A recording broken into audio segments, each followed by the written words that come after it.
Boom, boom, boom, boom, boom, boom, boom, boom.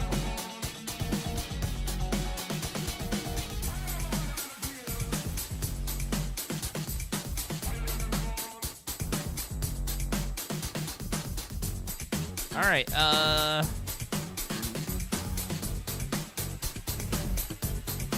special events.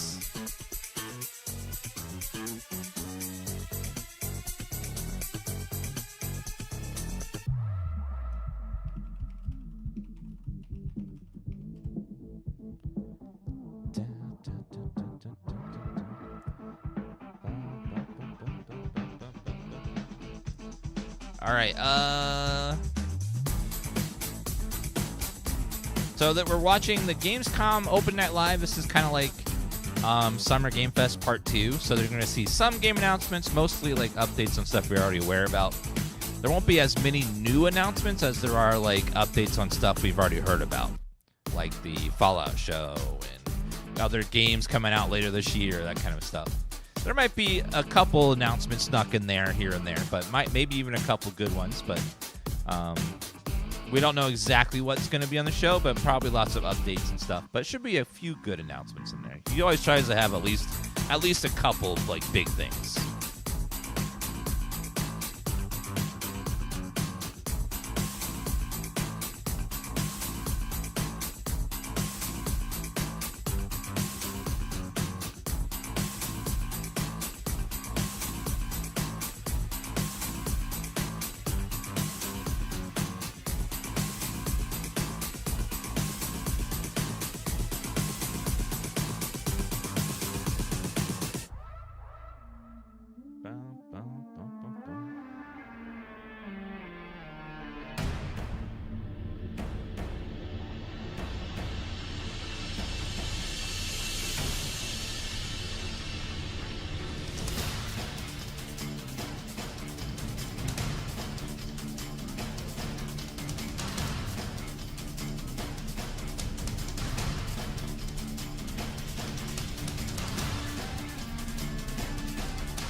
Hello and welcome to the Gamescom Opening Night Live 2025 pre-show. I'm Kyle Bossman. The Hi, main Kyle. show, Opening Night Live, the one with Black Ops 7 and Resident Evil Requiem, hosted by Geoff Keighley. That's soon, but not yet. This is the waiting room. And the secret about the ONL pre-show is that it's good itself. We've got an absurd amount of trailers and reveals and premieres right here in the lead up. So let's not waste another microsecond. Here's a brand new game reveal. I was going to say Microsoft. Yo, remember me? Your old pal Bubsy? I don't remember From you now. all those classic games you loved. I don't remember you, honestly. Was it something I said? What could possibly go wrong? Forget about that. Let's talk about the new one. Bubsy 4D. Now 4D? this I like. So, where are we going next? Don't mind if I do. Zoink! They call me the Orange Blur. Do any of these outfits come with pants?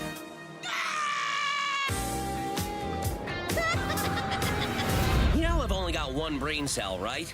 And it's working overtime on this baby. Atari? I didn't even know they were still around. The first game I ever played on my PlayStation 29 years ago was Bubsy 3D.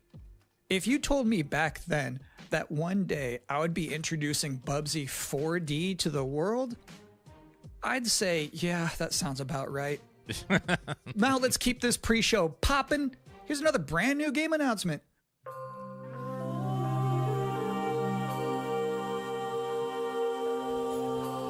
Okay, space game. The Cyclones won. Oh no.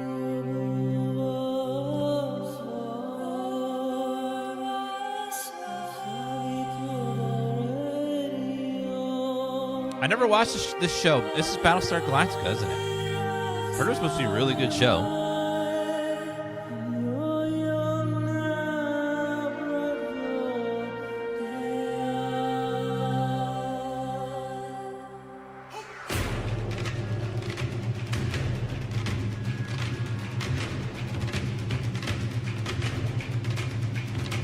Is it anything like Star Trek?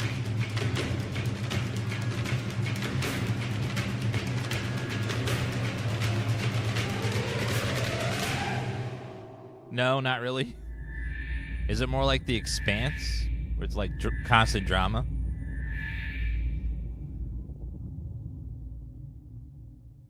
No.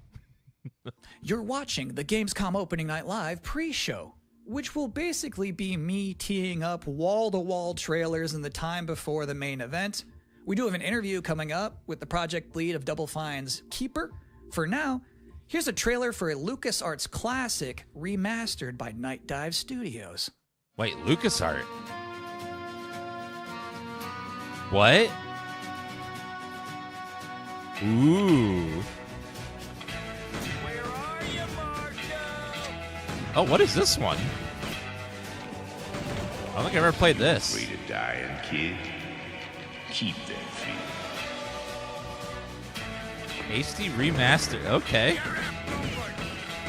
Oh, Outlaws.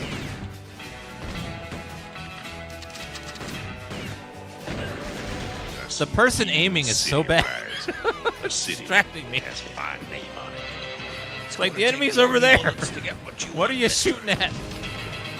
Once a lawman. Oh my god. Always a lawman. Why are they aiming so badly? This is a trailer. Re-record it when you hit it. He's like, wall, crate. If you thought maybe I was exaggerating a little bit when I said this pre-show is filled with exciting and really good trailers because it's my job. Thank you, normally Danielle, you'd for be the right. gift. However, sometimes a trailer is actually just unmistakably exciting and really good. Like this one.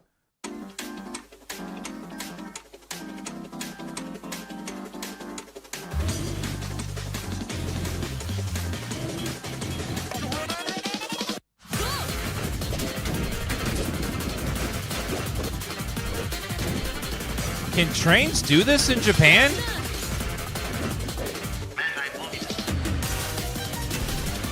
What the fuck? This is amazing.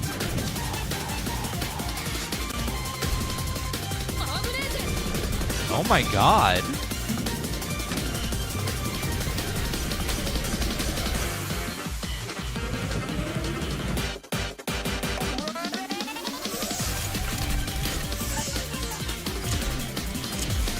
Gundam battles?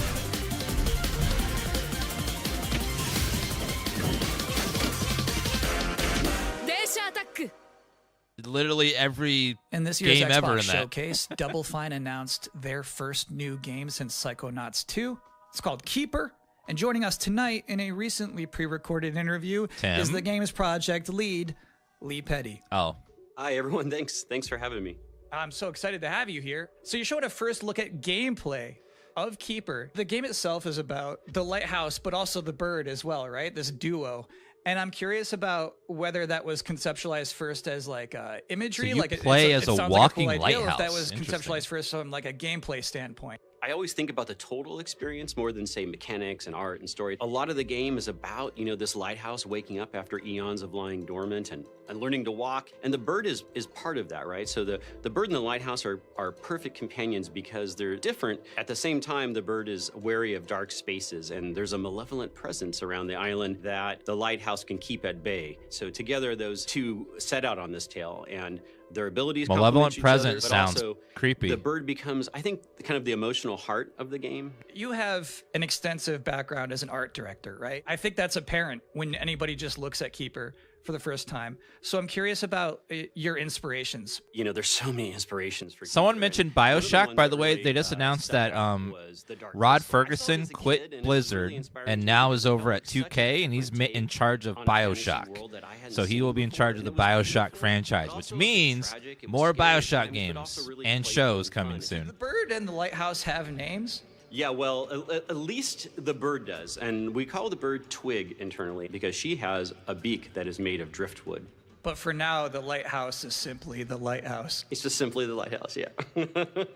Lee, thank you so much for joining us here in the pre-show. When will people be able to play Keeper?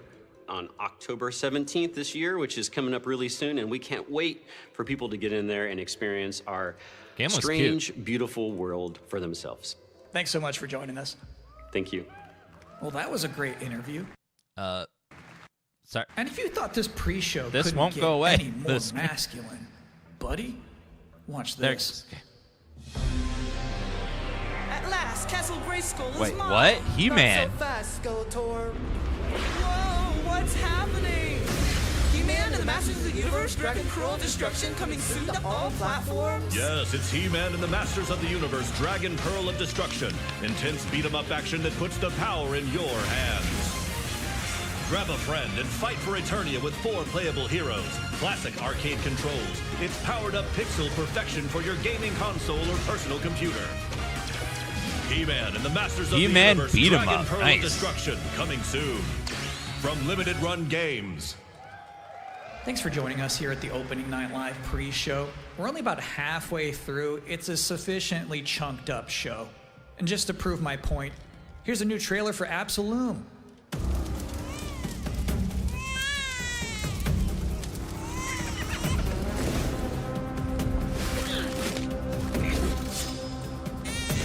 Hopefully this will be absolutely awesome.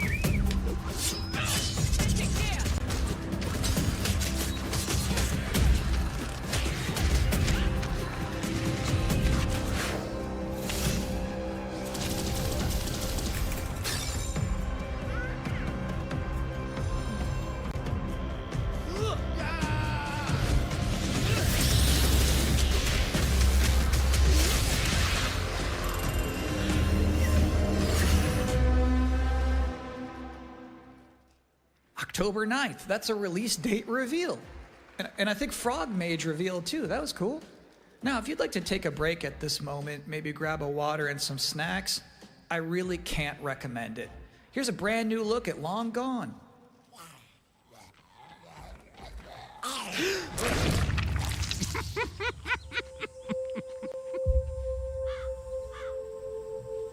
Why would you go towards it?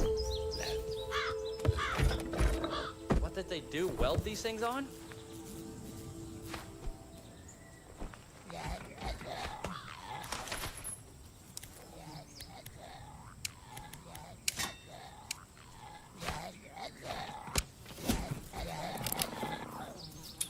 It's gonna alert every zombie around.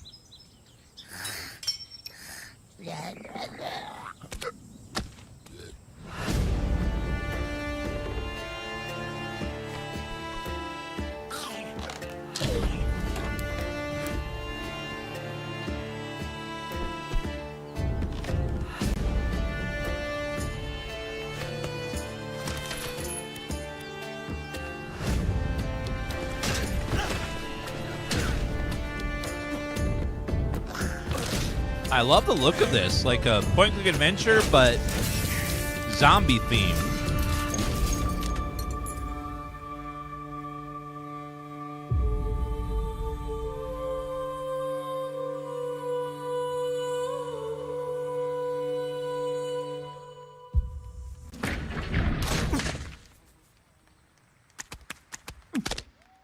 Sometimes, frankly, I'm impressed by the amount of nice worldwide reveals they book for this show. Here's another one.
Oh, this was set in the French Zombie Wars.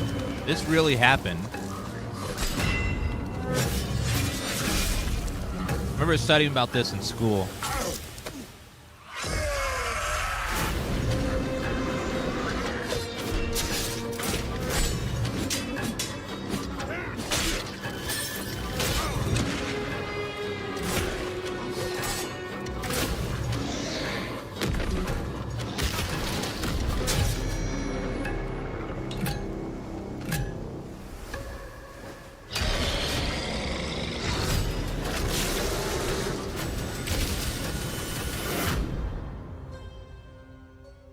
Looks really cool. Damn. So it's my sworn duty as pre-show host to make people excited about Gamescom opening night live. Thing is, you can't just tell someone to be excited. You can't just say, y'all excited, and expect people to start clapping. You have to give them a reason to be excited. So, here they are, the top 10 reasons to be excited for Gamescom opening night live 2025. Number 10, hearing people make noise when someone asks if they're excited. Number 9, a new trailer from The Outer Worlds 2. Yeah! Number 8, the emotional adventure of seeing a new game for the first time and not knowing if it's free to play or not until the end of the trailer. It's anyone's guess these days. Number 7, Ninja Gaiden 4 is showing up. Woo! And every time there's an Azuna drop, someone in the audience always goes, yeah! Number 6, knowing there's no Silk Song, understanding there's no Silk Song, but still thinking, what if there's Silk Song? Number 5, Ghost of Yote is in this? This PlayStation just had a 19-minute gameplay blowout. You have to wonder what they've been saving for Gamescom. Is that Wolf gonna do something crazy? Number 4, Silent Hill F going full freak mode. Number 3, watching game designers develop their public speaking skills in real time. Number 2, the worldwide reveal of Call of Duty Black Ops 7. Now you might be saying, didn't that already happen a couple of months ago? No. That was the teaser. This is the worldwide reveal. And the number 1 reason to be excited about Gamescom opening night live 2025, Resident Evil Requiem. So they just announced this at Summer Let's Game Fest, go. and then they said, see you at Gamescom. Well, look at the time. It's Gamescom. Or it will be in a matter of minutes. You're still in the pre-show.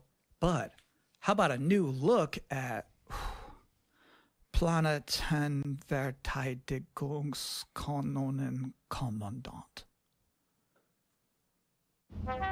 That's not really the name of it, right? Good morning, Commander. The That was cooperative so state long. has honored me with the supervision of your well-being.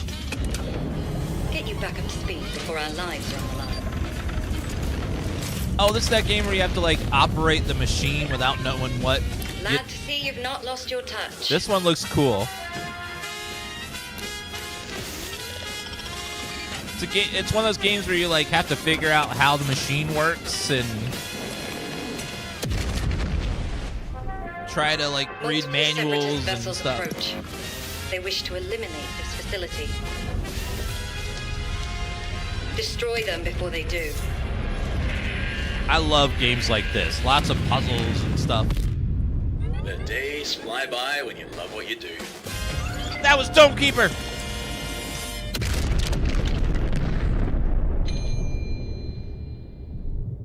So Domekeeper made that, Welcome and again to they're really Gamescom good. Opening night that live game was pre-show. great. If you're just joining us, there's still plenty of time to enjoy some bonus video game trailers before the big show begins. Here's a freaky one.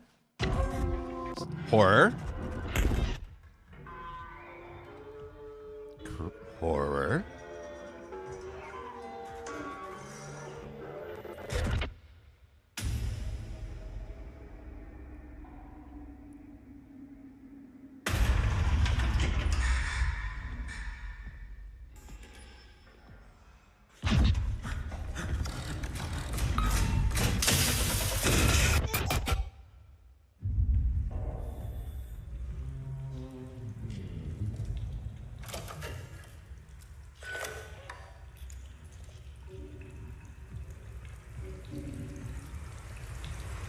This looks scary.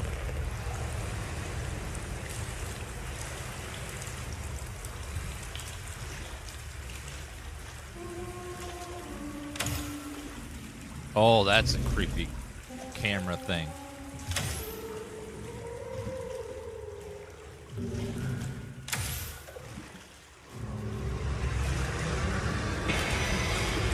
Are there invisible things? You have to use that thing to find them? Oh, that's creepy.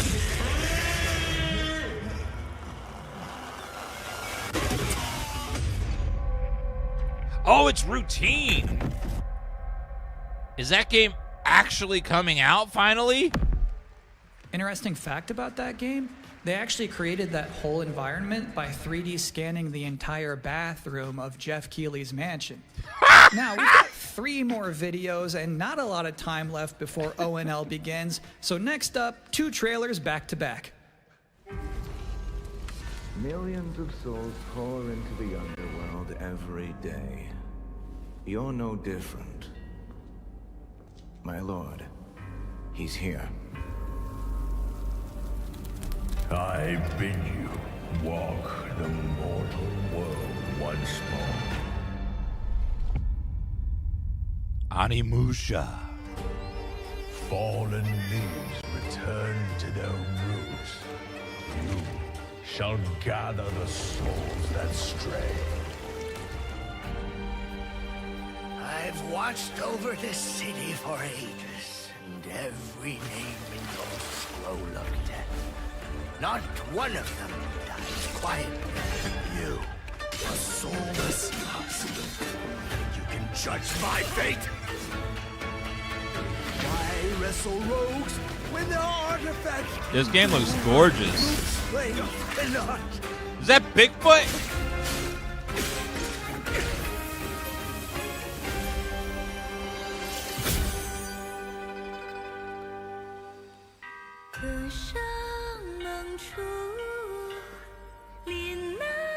Hear me out, chat. Still, hear me out. Hear me out. What? The soulless husk?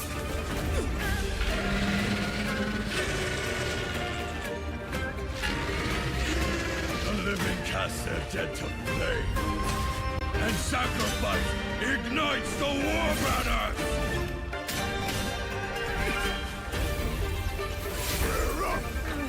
Here we go again. Summons?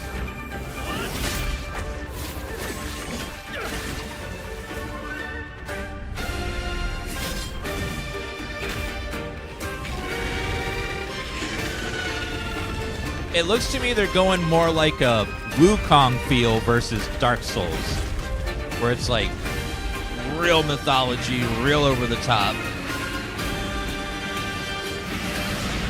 Very action focused. If you know not life, how can you know death? Super cinematic. Creepy girls doing magic stuff.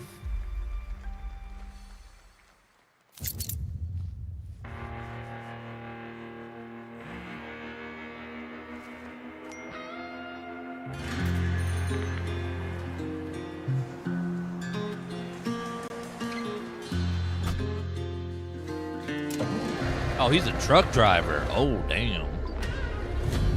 Let's go.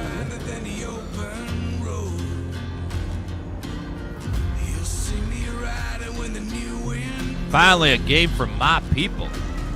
I'll bring that heat.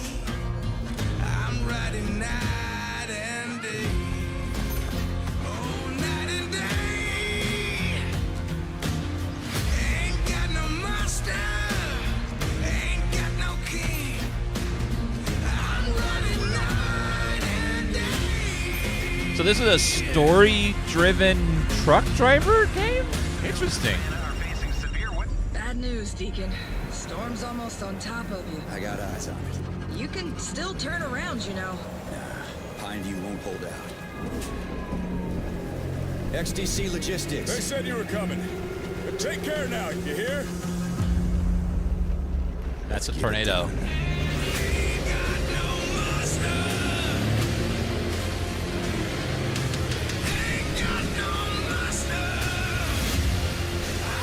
Road King.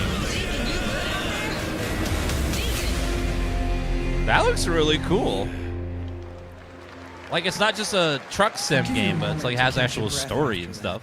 But to be honest with you, that was not the last king of the road you're going to see in this pre-show. I've got one more trailer for you, a brand new reveal for Sonic Racing Crossworlds. Hantai, Sarcastic, Barbecco, Ritzfitz, Zoe Cat, Ireli, thank you for those resubs, guys.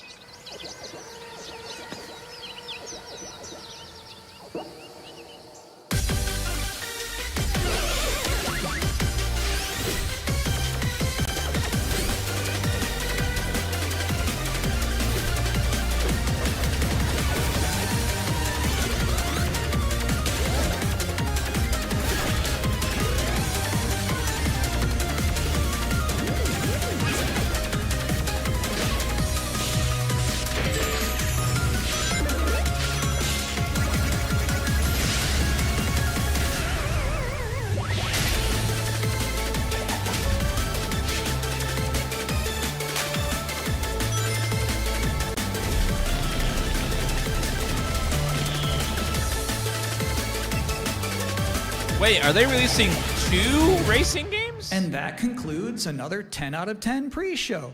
Up next, Black Ops 7, Ghost of Yote, Silent Hill F, Resident Evil Requiem, even more apparently. It is time for Gamescom Opening Night Live 2025. Go. Thanks for watching.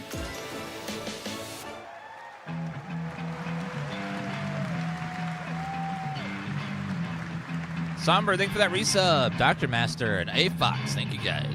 Please welcome your Geoff host, Keighley, the creator of the Game Awards, Geoff Keighley. That's a long stage today.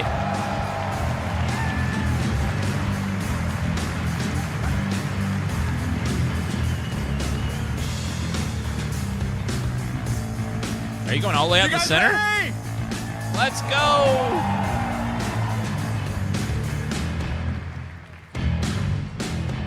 Guten Abend! Welcome to Gamescom! He was practicing that one. All right. This is Opening Night Live. Hello, everybody, and this is the kickoff to the biggest games festival in the world right here in Cologne, Germany. We've got over 5,000 fans in the hall here at Cologne Messe tonight. Welcome, everybody. Let's go. And by the end of the week, more than 300,000 people will walk the show floor, which for the first time has more than 1,500 exhibitors. It turns out that E3 didn't die, it just moved right here to Germany. And of course, there are millions more watching live around the world. No matter where you are, we're all connected. Gamescom is definitely freaking massive now. The art, creativity, and joy of games, from the boldest indies to the biggest blockbusters. Today, the game industry has never been more dynamic. Clever ideas from small teams are breaking through in huge ways. This summer, Peak, a co-op climbing game created by Aggro Crab and Landfall Peak Games, is good. stormed the charts on Steam, and right now I can announce for the first time it has sold over 10 million copies to date. Whoa! Congratulations to the team. That's so awesome for indie dev. Like you guys have probably played Date Everything, a wild dating sim where you can romance a treadmill or a curtain. It's on Steam right now. Check it out. It's sold an estimated 500,000 copies. All these successes prove something important. Small teams with big ideas can change the industry. And that brings us to one game made by a handful of developers in Australia. Ooh. For 6 years, Team Cherry has been crafting Hollow Knight Silksong. It is highly anticipated and Steam's most wish-listed game. Let's go! Well, tonight, I can finally definitively tell you that Silksong is 100% actually launching this year. Yay! And behind me, you're seeing some brand new Silksong gameplay, the first extended look since the last trailer in 2022. And starting tomorrow, you guys here at Gamescom can play a demo at the Nintendo and Xbox booths. There you go, Silksong is real. Hallelujah. And on Thursday, Team Cherry is going to be sharing some news as part of a YouTube premiere on their channel, so make sure to check that out. Tonight, we'll give you a first look at this holiday's biggest game. Can you imagine if they delayed it later this this year, too? Ghost of Yote, plus major news on Prime Video's Fallout Season 2 arriving in December. And later, we'll have a special performance of the music of Clare Obscure Expedition 33, one of this year's most celebrated games developed right here in Europe. Plus, a brand new look at Resident Evil Requiem from Capcom. Yeah! And the world premiere of the opening cinematic from World of Warcraft Midnight from Blizzard. Woo! Now, as always, ONL is also about surprises, and we do have multiple brand new AAA game announcements and reveals over the next 2 hours, so stick around right until the end. This is our biggest opening night live we've ever done, so let's not waste another second. It all begins with this. Oh, we're starting off with an announcement.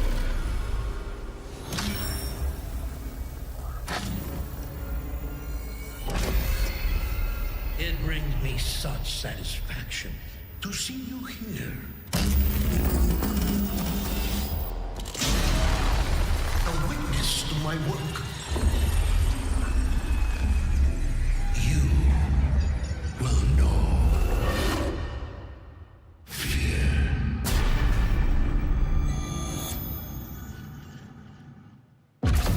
They want you afraid.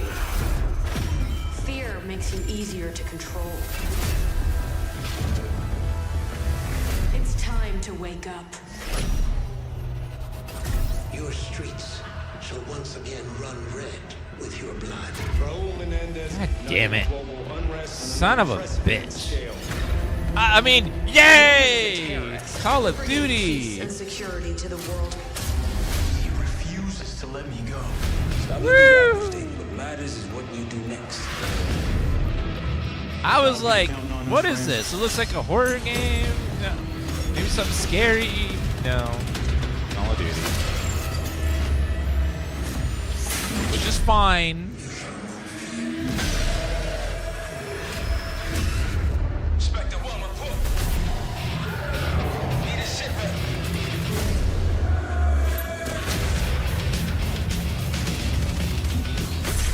This isn't real. The hell it ain't! Well, there goes the VOD revenue. Copyrighted music.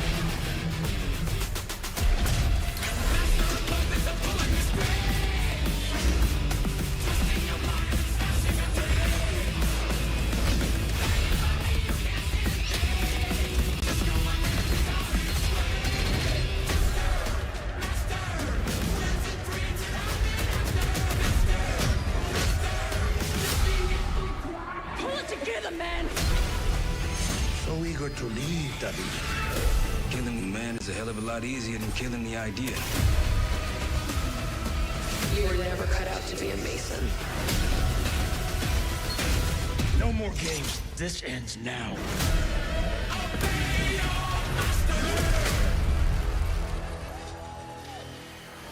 Get the Reznov Challenge Pack when you pre-order now.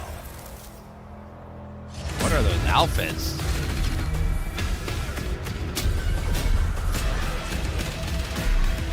It's like zombies, at least.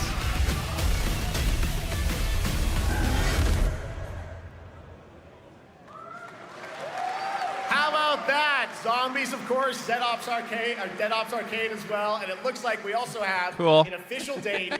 Call of Duty Black Ops 7 releases on November 14th.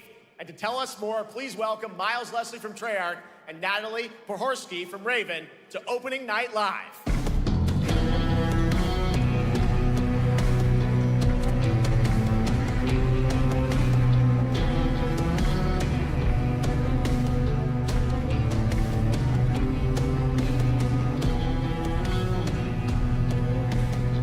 Hello, guys. Congratulations on the reveal. Welcome, Miles and Natalie, to Opening Night Live. Thanks for having us. We're very excited to finally talk about this game. Yeah, excited. Let's get into it. All right, well, that trailer was obviously intense. Black Ops is back. Twisted world of Black Ops as always, and it looks like you're definitely pushing the envelope again. Absolutely, Jeff. It's been a long road, and we're thrilled to finally be sharing what we've been building. Black Ops 7's got a bold vision of the future. We're diving into 2035, and it's a future that feels real, just out of reach, but it's twisted in only the ways Black Ops could. And, you know, you come to expect what you got there. It's a world of fear. The shadows are gone. Nothing is what it seems. Yeah, 2035 setting. So the question is, you know, we're wondering, how does Menendez, how does this all fit into the Black Ops timeline? Yeah, so we're pulling threads from Black Ops 2 and Black Ops 6, but don't worry, don't get it twisted. This is a beast of its own, Black Ops 7. We're stepping into a world spiraling from the return of Raul Menendez and the consequences of the past. All right, well, I'm curious who the protagonist is, so you can tell us who's stepping into the light in this game. Yeah, David Mason returns, but he is not the same. He's carrying deep scars. Some you can see, some you can't. And he's got a new team with him, and every mission, every move is a test. Now, what makes the story stand apart? Yeah. We're also introducing the Guild. Yes. Important to mention, a global tech force that claims to be humanity's last line of defense against this mysterious threat. And their CEO, Emma Kagan, is a visionary leader with a clear mission. Confront this crisis is often at odds with David and his team. So it's not a battle of good versus evil, it's a clash of philosophies. What kind of future are we building, and who gets to decide? All right, so some deep thoughts there. So yeah, tell us about, how does this story stand apart this time? It's the characters. Okay. So the story is about Xbox bought a big section of the memory, show and for Call of Duty. And we've crafted this cast like pieces of a puzzle. So each one has a reason to be there, and each one brings something unique to the table. And we've also got our central city of Avalon, which is more than just a backdrop. It's a living, breathing You can hear a space pin drop in that evolves room with right the now. player. And it's also where our story roots take hold. All right, well, one thing we want to talk about is gameplay, and I understand you're doing a co-op campaign for this one? That's right. From the start, we wanted to make a bold change with the campaign. Black Ops 7 can be played solo or up to 4 players. It's a shared experience, and every mission has been handcrafted for variety. Tone, pacing, gameplay location. You're going to be running on the rooftops of Japan, exploring the Mediterranean coast, and then diving deep into the human psyche. All of it has been crafted to really add clues to the story and offer their own gameplay focus. Wow, so wild story, co-op campaign, you are definitely pushing boundaries this time. Yes, we are. Black Ops 7 is all about innovation across the entire game, and not just in gameplay, but in how we tell stories, how we connect players, and how we build Thank you for that worlds. resub. Mad And chatting this for is that just the resub. beginning. There's more to come at And Call Soul of Bladder, Duty this next, screen. including multiplayer and zombies. But for now, we hope you guys are excited to step into something new and experience something truly unforgettable. Amazing. All right, Call of Duty Black Ops 7, thanks so much, guys. And now, here's a behind-the-scenes look from the rest of the Call of Duty development team. Thanks, guys. More? Oh my god. Black Ops 7 brings an all-new way to play the Call of Duty campaign. This time, you're not going in alone. You have the option this year to play solo or up to 4-player co-op start to finish. You can bring your friends, you can make some new ones, and there's a whole bunch of adventure even after the story. For solo players, we really make sure that they can engage in the campaign the way they want to and feel like they're truly playing a Black Ops story. What's going to be fun is having each player in your squad gravitate towards their own play style and then really playing off of each other. We've crafted this as an inherently social mode that features the amazing linear Call of Duty missions that our community loves. Mission variety is at the core of the Black Ops 7 campaign. The pacing shifts between high-intensity combat, stealth-driven objectives, and deeply psychological sequences that challenge your perception of reality. Avalon serves as the narrative's anchor throughout, but the campaign stretches far beyond its borders, both geographically and thematically.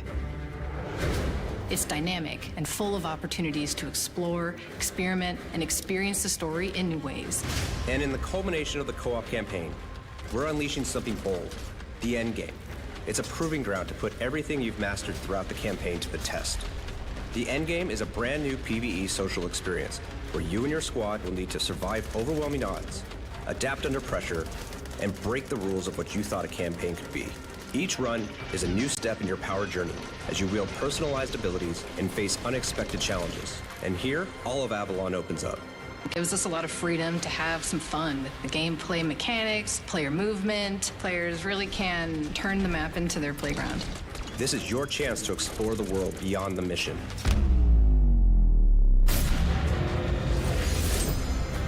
That's just a quick look at what's to come with the campaign. Every mode of this game is built with the intention to deliver the best possible experience to our players. So whether you're a Call of Duty veteran or new blood, there's something for you in Black Ops 7. Is it over?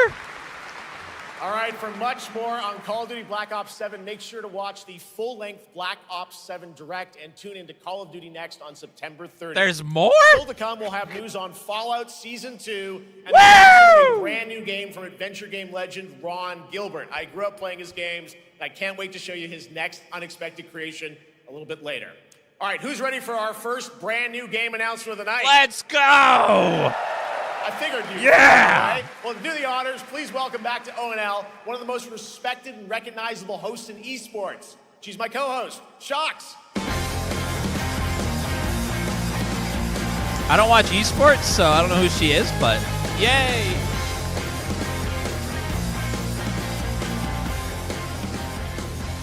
Hi, everyone. Thank you so much, Jeff. She looks It is nice. So great to be back here at Gamescom and ONL. I just had so much fun last year that I had to run it back. And let me just say, we have an unbelievable show for you tonight. And now, without further ado, it's time for our first new game announcement at ONL. It's not going to be a Please big enjoy. one since he's letting her announce it. Our gods have forsaken us. Jeff says all the big ones for himself. Coming darkness consumes all but you, lamp bearer. Something stirs within you. Something ancient. Lightbearer, is this Lords of the Fallen? Hungry. So I ask you, will you harness this darkness within and deliver unto our so-called lords retribution? Lords of the Fallen 2. Angels.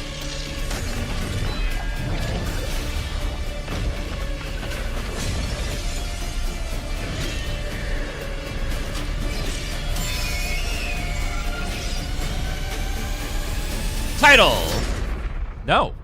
But should you fall, the world falls with you.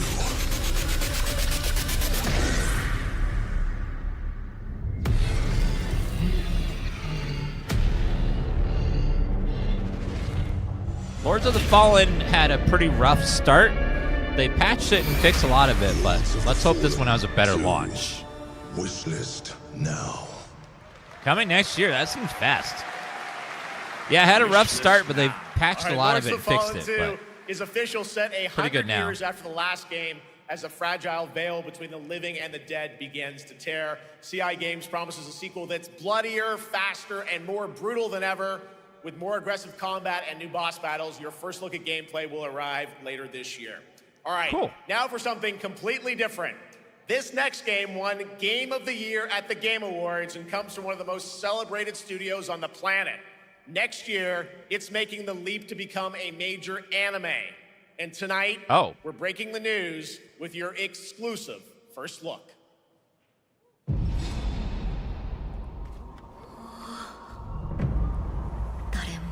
Ghost of Tsushima? Anime? Sashina.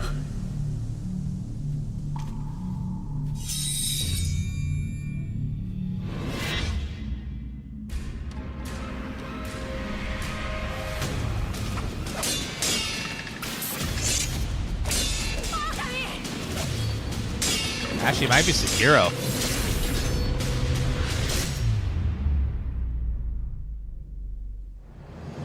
Yep, Sekiro.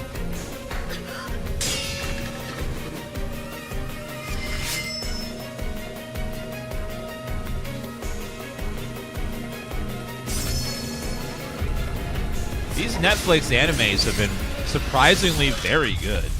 Ew. Oh, Crunchyroll.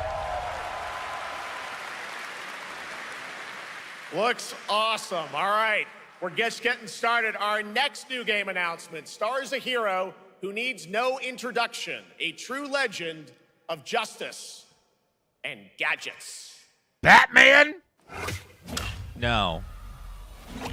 Wait, yeah. Wait, Lego Batman?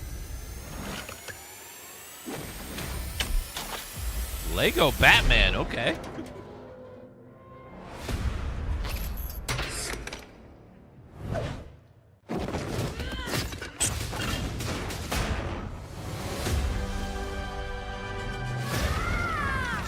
I need to become more than a man. I need to become a symbol. What did you have in mind? A Batman.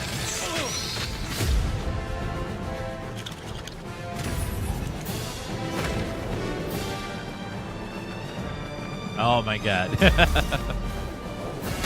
All the Lego games are very similar in like concept and execution, but they're fun. Who are you? I'm Batman. They're pretty fun little games.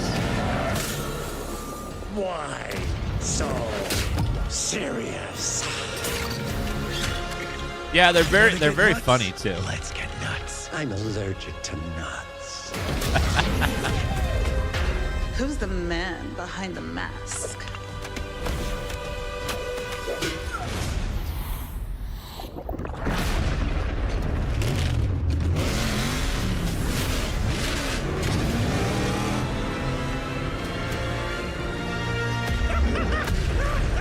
I got you!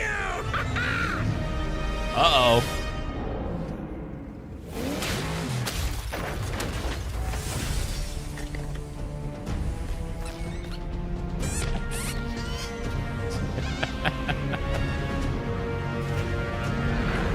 Legacy of the Dark Knight.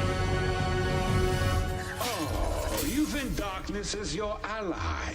You merely adopted the dark. I was born in it, molded by... Ah! Who put that there? I could have really hurt myself. Looks like they're like mixing all the movies together. That's cute. I love me some Lego games. Please welcome the head of Lego Batman development team, Jonathan Smith.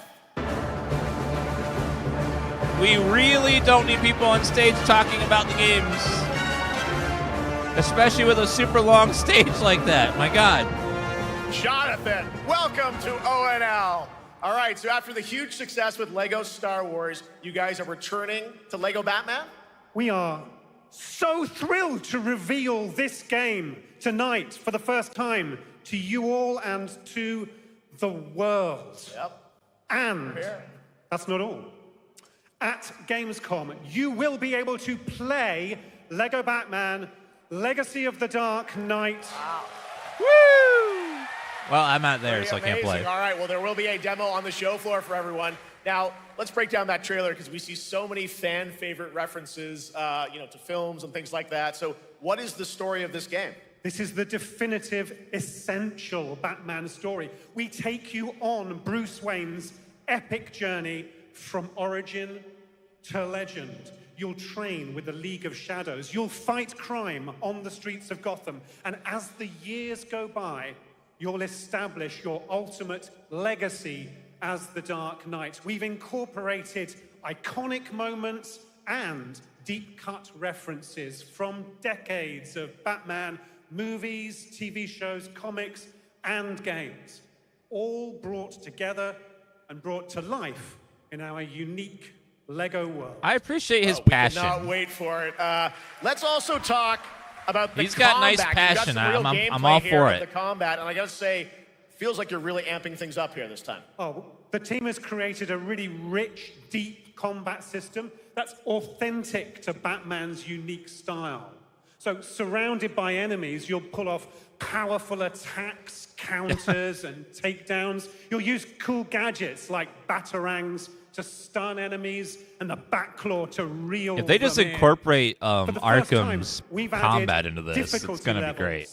Caped Crusader and Dark Knight mode for those who want an extra challenge. And you'll build Dark a Knight new mode? Bat family of allies as you're joined by playable Actual partner difficulty in a characters Lego like Jim game? Gordon, Catwoman, Robin, Batgirl, each with their own gear, which you'll need as you take on a rogues gallery of villains from Joker, Penguin, and many more, including the mighty Bane, as you saw in the trailer, voiced by the incredible Matt Berry.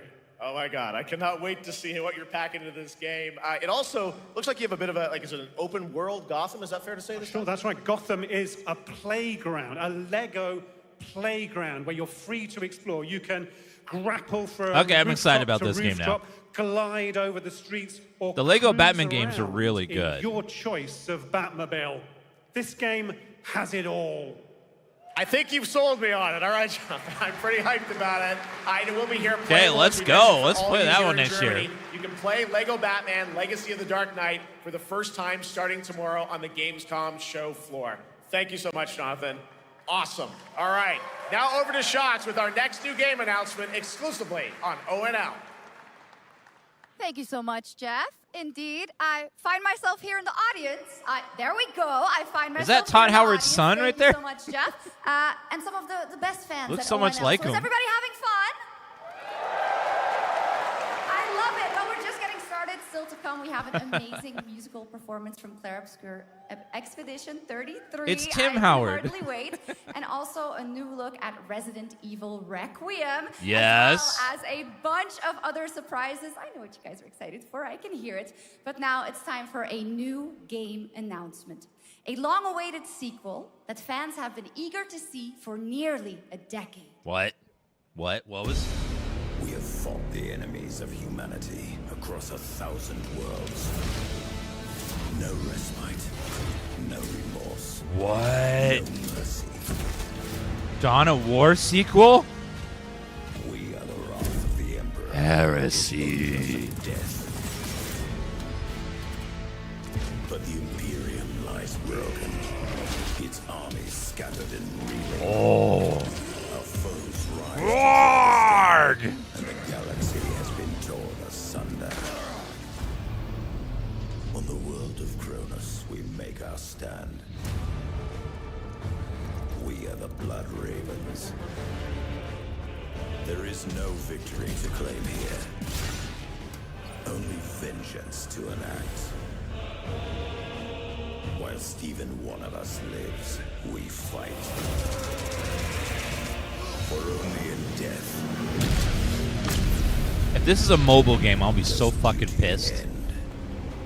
Dawn of War 4! Let's go.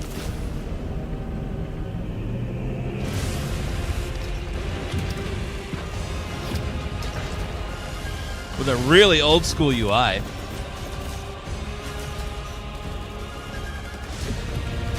They even have a warg meter on the top.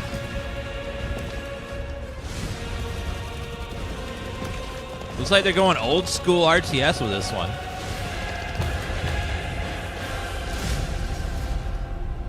Perfect.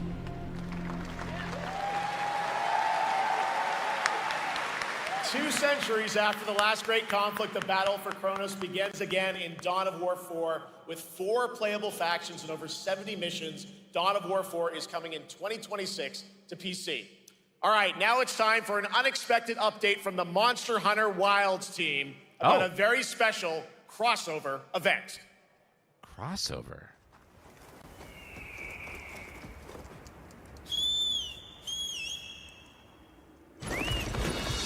Final Fantasy? Oh my god. Chocobos. Cactar. Chocobo. Final Fantasy Online. Oh. I wonder if there'll be something for Monster Hunter in Final Fantasy Online as well. Omega Planet? Plantite?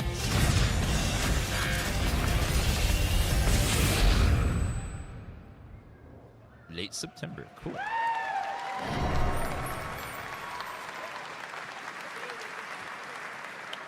Have they fixed this game's biggest problems? Because I noticed that the reviews have kept going down on it on Steam. From Capcom and Yoshi P from Square No, Enix. not yet. Okay.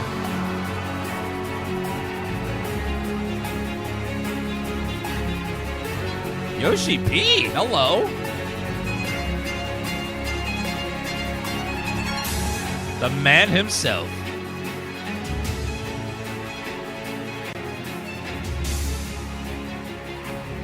Mono will translate for us. Well, guys, it's great to have you both together here at Gamescom. Ryozo-san, what can you tell us about this collaboration?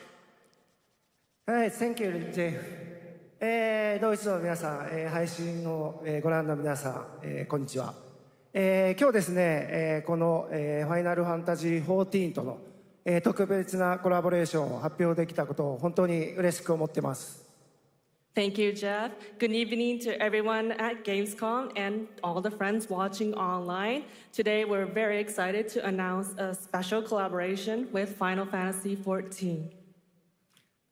ですね、モンスターハンターワールドの時にもコラボさせてもらったんですけど、その時もですね、吉田さんとまたちょっと機会があったら You ever wonder if she like makes stuff up sometimes because she didn't get it all? She had to 今 like 回それが実現しました。 wing it. 今日お見せした、映像はですね、まだ一部でして、詳細は、来月皆様にお伝えできると思いますので、そちらの方を注目していただけたらと思います。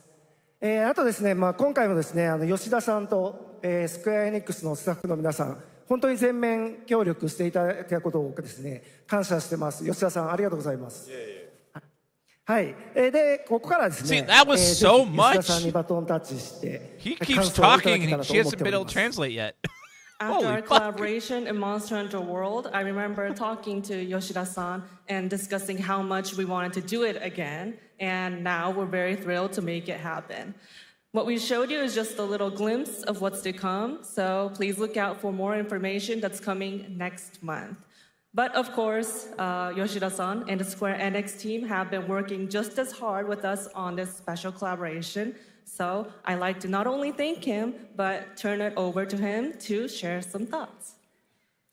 Guten Tag, Gamescom! Hello, Yoshi! まずはこのような素敵な場所に招いていただいたジェフさん、それから我々にね、いつも本当にたくさんのインスピレーションをくれる良三さん、それから By the way, that translator holding all that information, 皆さん本 just 当にあり wow. がとうございます。 In one language, then translating over, crazy impressive. Guten Tag, Gamescom. First of all, I'd like to thank Jeff for having us here. and Ryozo-san for all the inspiration, the Capcom team for working on this special collaboration, and to everyone enjoying our games. Thank you so much. 今良三さんの方からもちょっとご紹介いただきましたけど、モンスターハンターワールドの時にもご一緒させていただいて、今回それに引き続き第2弾ということで、モンスターハンターワイルズとも、我々クロスオーバーと呼んでですね、全面協力して、コンテンツ開発してきました。As Ryozo-san mentioned, we worked together on Monster Hunter World, and we wanted to make it happen again, and it's happening for Monster Hunter Wilds. We would call it a crossover, and we're very happy to make this happen with all of our efforts joined together. もちろん The man likes クロス rings. Those are the オーバ heavy ー rings he's です wearing. ので、ファイナルファンタジー14側にも、スペシャルなバトルコンテンツご用意しております。今日は先ほどねティザートレーラーとして、モンスターハンターワイルズ側の映像を見ていただきましたが、 all this is probably 我々 on も the ちょっとだけ teleprompter, maybe. 映像をご用意してきました。 Since this is a crossover collaboration, not only Monster Hunter Wilds, but Final Fantasy XIV would also be having a special collaboration content inside it. Outside of the trailer we just saw, Final Fantasy XIV has also prepared a short trailer to show you what you can get. Oh, cool. Wow, all right. Well, thank you so much. Ryozo-san, Yoshida-san, here's the trailer.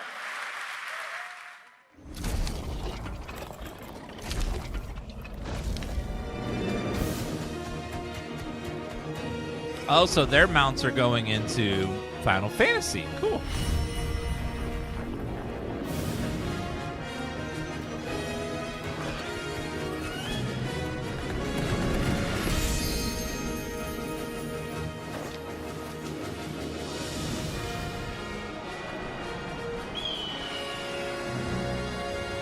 Very cute.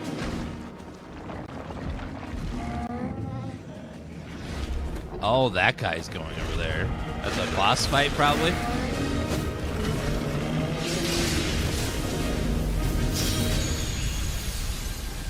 Monster Hunter Wilds, Final Fantasy. Early October. Cool.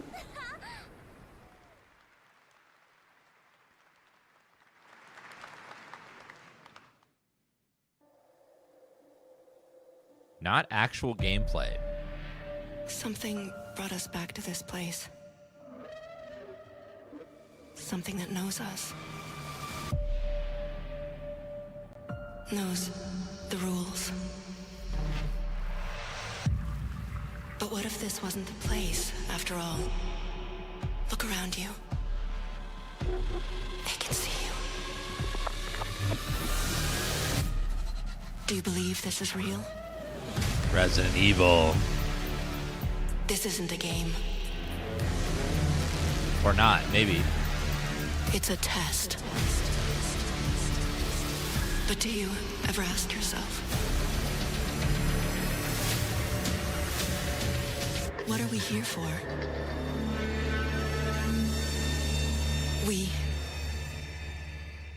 We're here to play.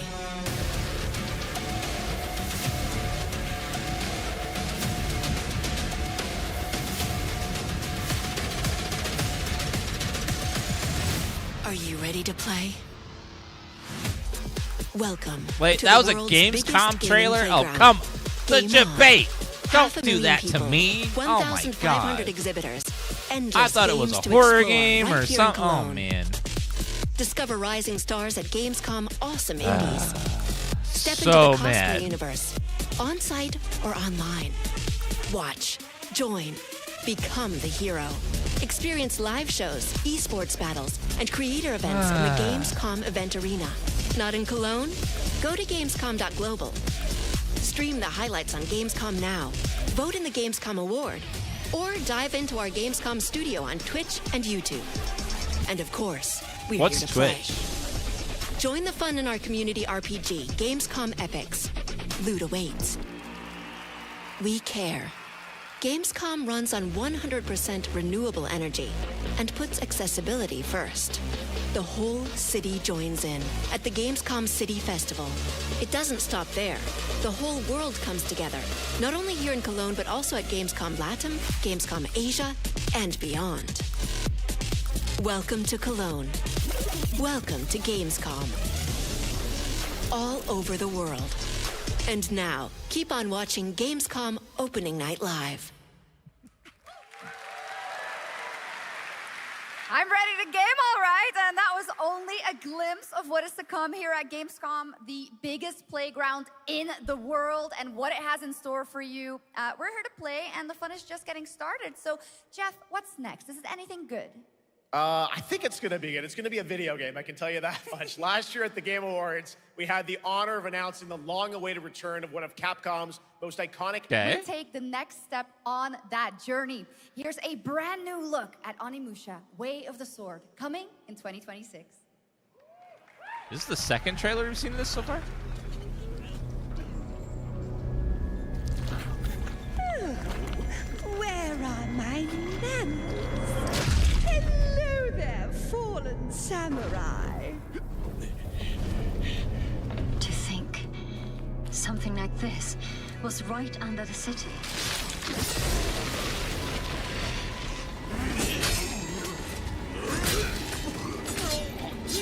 What fearsome power! Be careful! Oh, righteous! And after everything you and your awful kind put him through, too. Were you feeling left out? Here, let me show you something to cheer you up.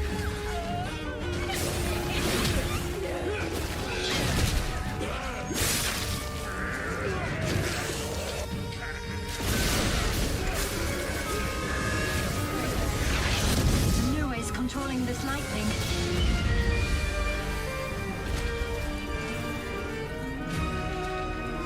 Ew.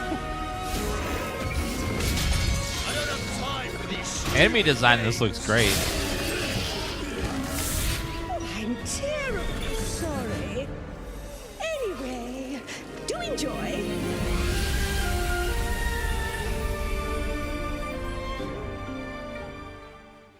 That game's looking really nice. I hope it ends up great. The automated industry complex will be the link, connecting and uniting every fragment of this shattered world. This is the driving force that will keep us going. Continuous improvement is essential for keeping pace with advancements in technology. Just like a Satisfactory style game?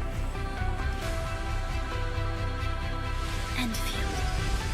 They don't simply talk about Oh no, this is a phone game, isn't it? We do what we can to make This is them an ad. a reality. All operators accounted for. The team is ready for the mission.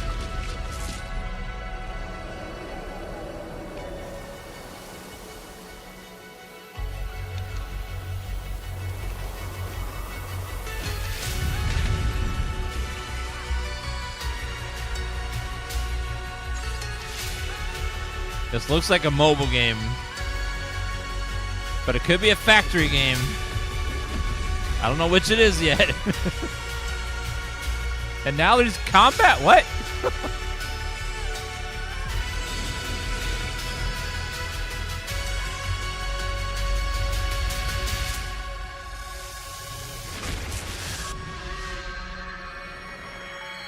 Arc Knight's Infield. Apple Store and Google Play Store. Yep, it's on mobile. Yep, I had a feeling. Gotcha game again.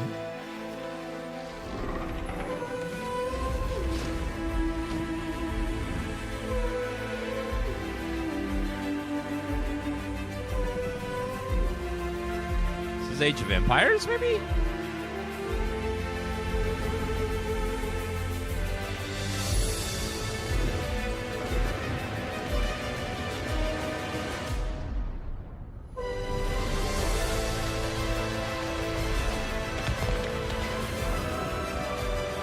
No, this is it? It's that one game that's really hard to understand how to play. The one with a giant map. Yeah, Europa, Universe. Yeah, I every time I look at that game, I'm like, I don't know what's happening. There's so much happening. The Alpha. She was found. This will truly be the birth of a new world. A world where we are the one and only human race! I'm afraid your friends came far too late. I see the years haven't been kind. I know about the Alpha. Why is she here?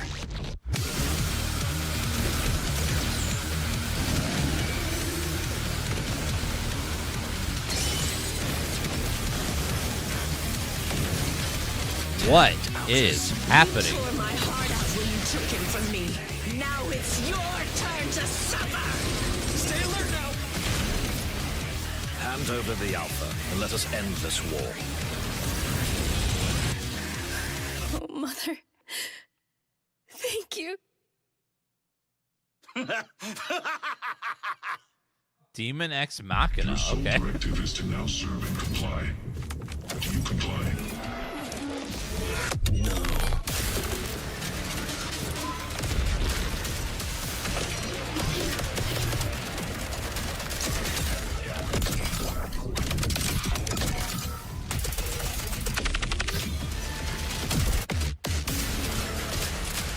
A way out is here. I can feel it. Voidbreaker. You guys having fun so far? We got a lot of shows still coming your way. All right. Jeff, now we it could is do time with to less head back into interviews. the Thank you. wasteland. We're talking about the TGA award-winning Fallout series based Yes! on Bethesda's Let's legendary go. RPG franchise. Season 1 earned universal praise for its Time tone, for Fallout. storytelling, and Chat. original characters, not to mention Silence. how faithfully it brought Time for Bethesda's Fallout. game world to life. Well, later this year, the series returns to Prime Video for Season 2.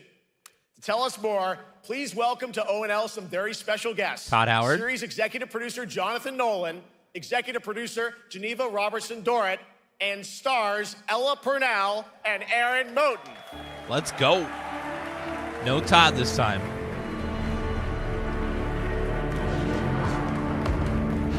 We're going to New Vegas.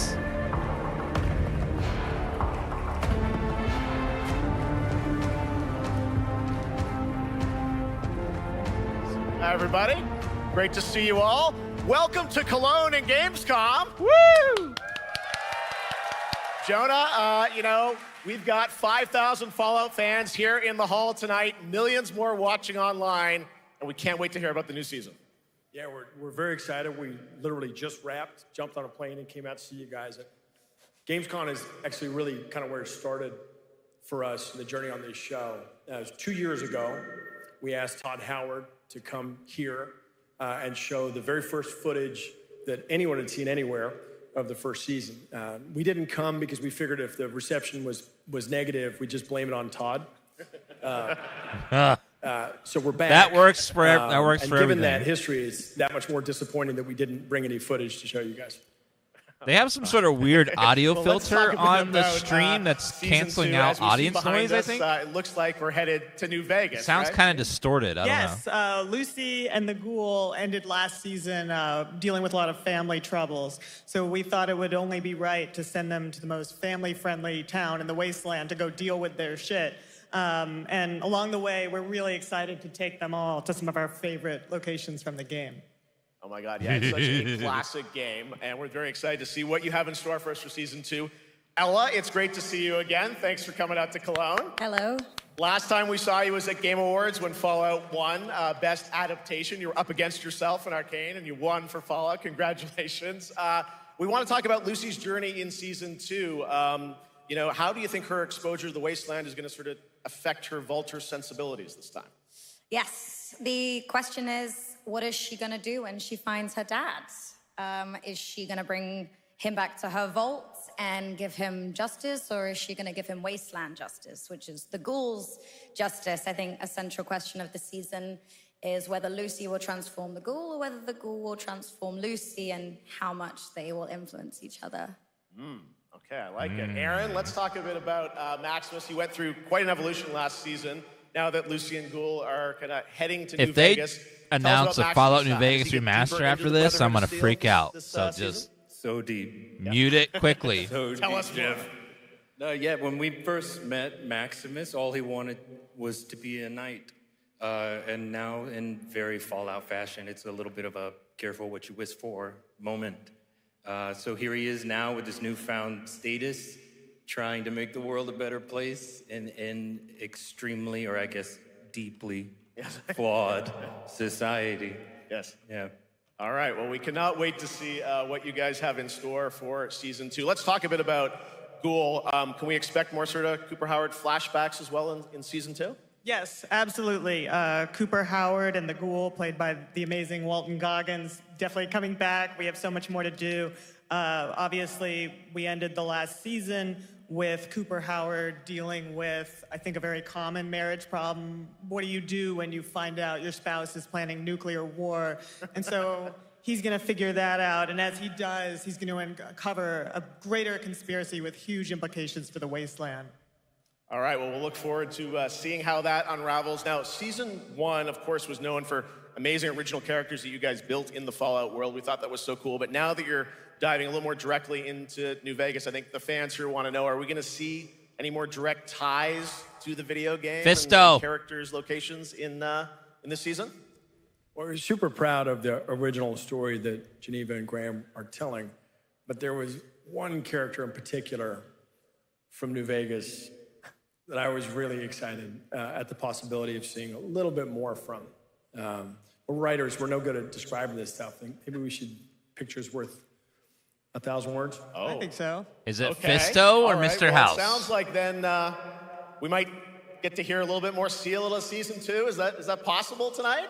Well, I don't know, Jeff. I heard you like world premieres. We like those, right, guys? Right, Yes. Gamescom? Gamescom. Let's go. All right, Gamescom. Here's the world premiere of our teaser trailer for season 2 of Fallout, streaming this December on Fallout Prime Video all over the world.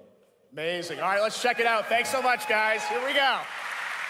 Oh my god, if Fisto's in the trailer, I'll be so happy. I'm looking for someone. Common story around here. I don't want to watch because Someone you spoilers, care but I about, also or want to watch because it's Fallout. Someone you hate. Oh, what a great question. What say you, Miss McLean?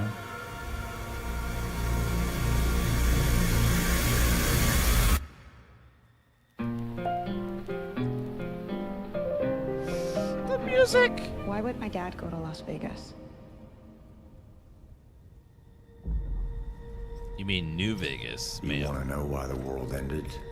It started here with one man. Oh my god. But the cry. Cooper Howard, star of the silver screen. Like yourself, I am the very best at what I do. The robot's back. And what I do is I know everything. Mr. House. I know there's a war coming. The bombs will only be the beginning. Caesar? My concern is that you would do just about anything to save your family. I think you are actually quite a violent man. You just don't want to kill me yet.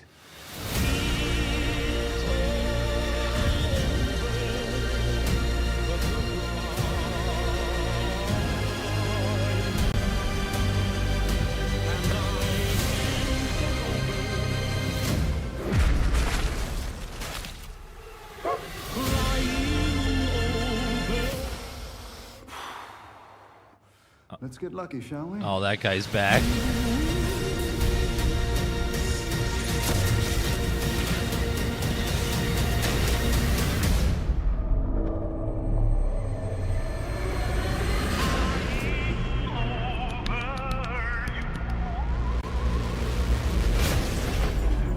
Deathclaw! Yes! I defer to you about what to do in this situation.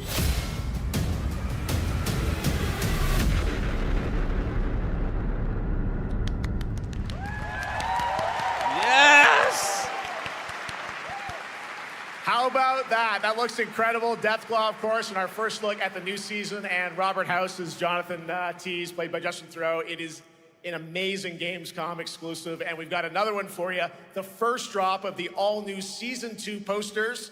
We cannot wait to see what Lucy, Maximus, and the Ghoul have in store for the us. posters! Fallout Woo! Season 2 begins December 17th, with new episodes premiering weekly on Prime Video. All right, now back to you, Shox.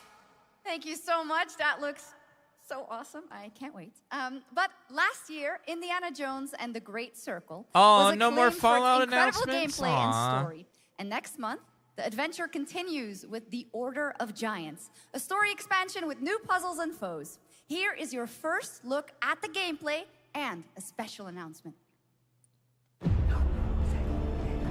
Okay, this game is great, so I'm excited to play the DLC.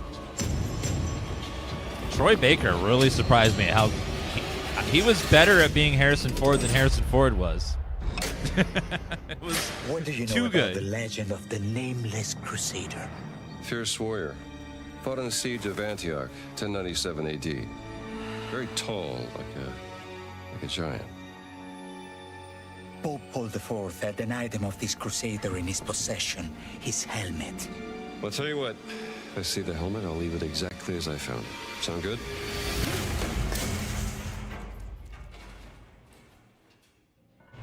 They're also launching this on PlayStation. If you never got to play it, the game last year. Giant guardians. Their roots go way, way back. Worshipped by the Mithras cult. I can't believe you dare to investigate this. It's impressive for a snake. This is a DLC for the game.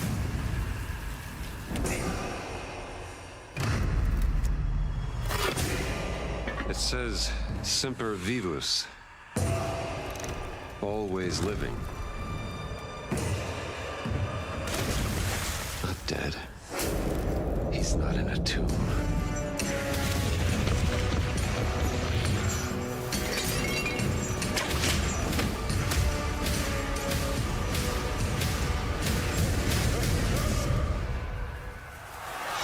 Trophy, thank you for that resub.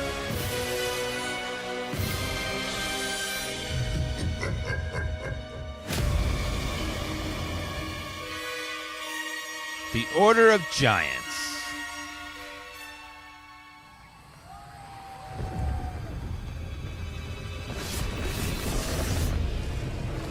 They said there's a special announcement at the end, too.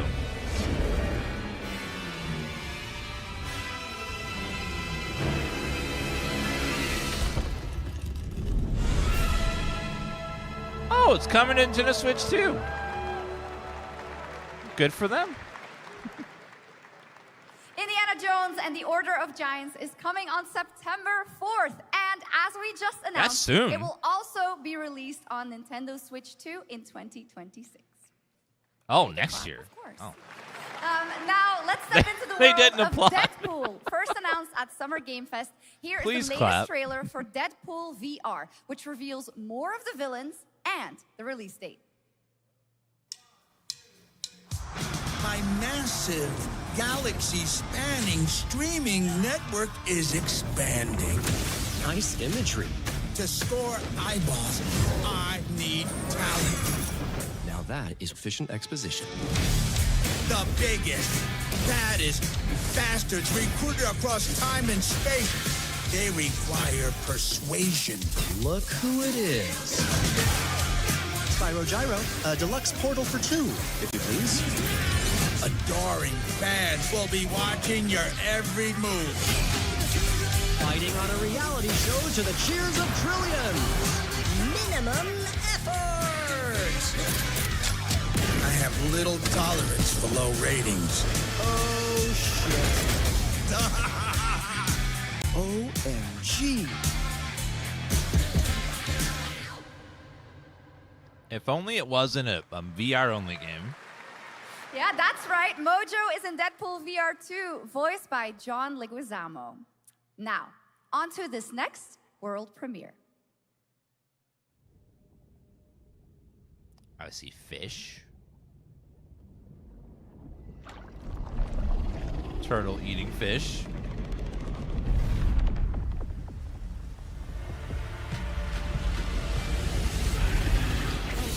Tank.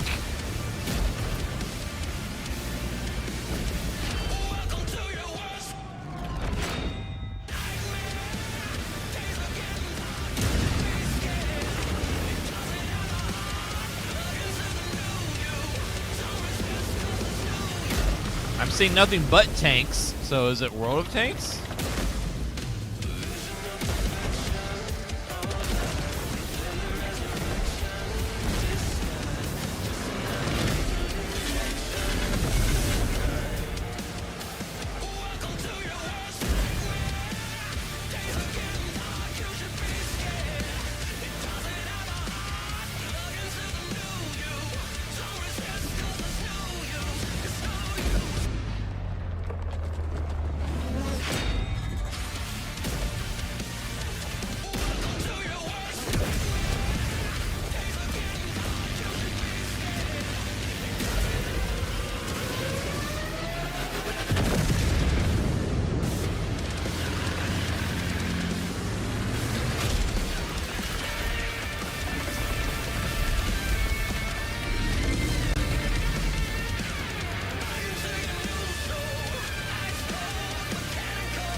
Oh, World of Tanks 2.0. Okay, this is an ad.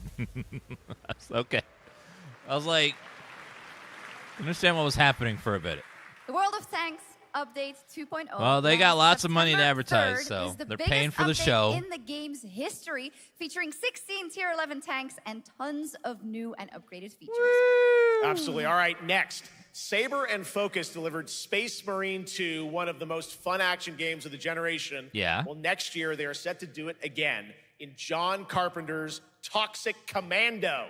This FPS action game combines classic 80s action horror with over-the-top humor. Really? Well, here is the world gameplay premiere of Okay. John Carpenter's Toxic Commando.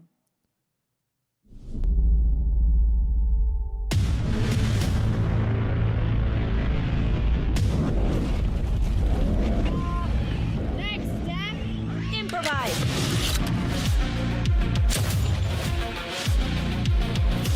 This is not how right sharing works. You see my new toy?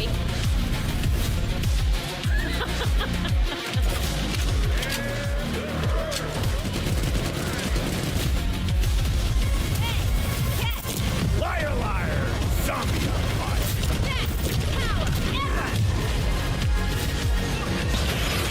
Oopsie!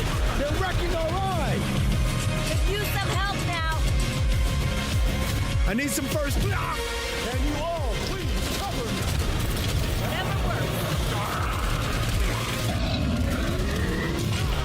It's like Left 4 Dead style? Interesting. Let's hope it's not another Back 4 Blood. Remember that game that came out and died really fast? Super fun. All right, our next reveal comes from a true legend of game design, Ron Gilbert, the mind behind Monkey Island, Maniac Mansion, and so many other classic games that defined the golden age of point-and-click adventure games in the 80s and 90s. I loved those games growing up. Well, now Ron is back with something completely new and completely unexpected. It's called Death by Scrolling, a roguelike, vertically scrolling RPG set in purgatory where you'll battle waves of enemies, hoard gold, and do everything you can to stay one step ahead of the Grim Reaper herself. Here's the first ever look. That's weird. He always makes point and clicks. This is something completely different.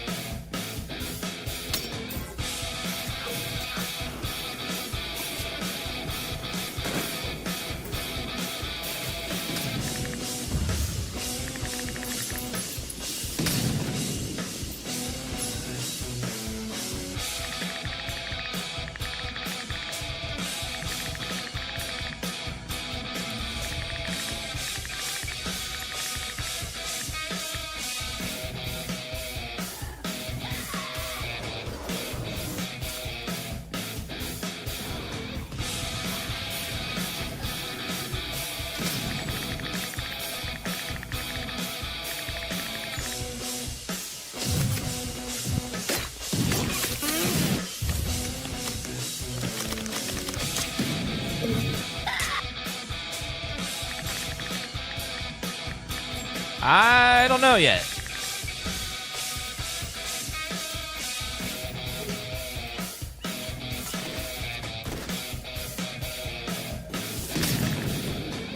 It's one of those, like, I can't tell just by looking at this how it feels playing it. But it's very fun. I've actually been playing this game over the past few weeks, and trust me, it is dangerously addictive. The screen, as you can see, never stops moving, so you're constantly on the move, fighting to stay alive. A really fun game. Make sure to check it out. Auto-scrollers make me... Now onto a studio known for its unforgettable storytelling.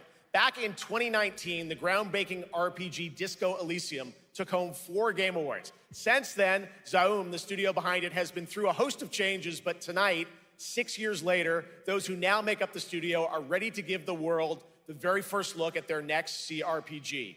It's a dive into the shadowy world of espionage, where the truth can be stranger than fiction, and every failure isn't the end, but the start of a new path. I once knew a spy. These guys know how to make a game. Brilliant. Relentless. Magnetic.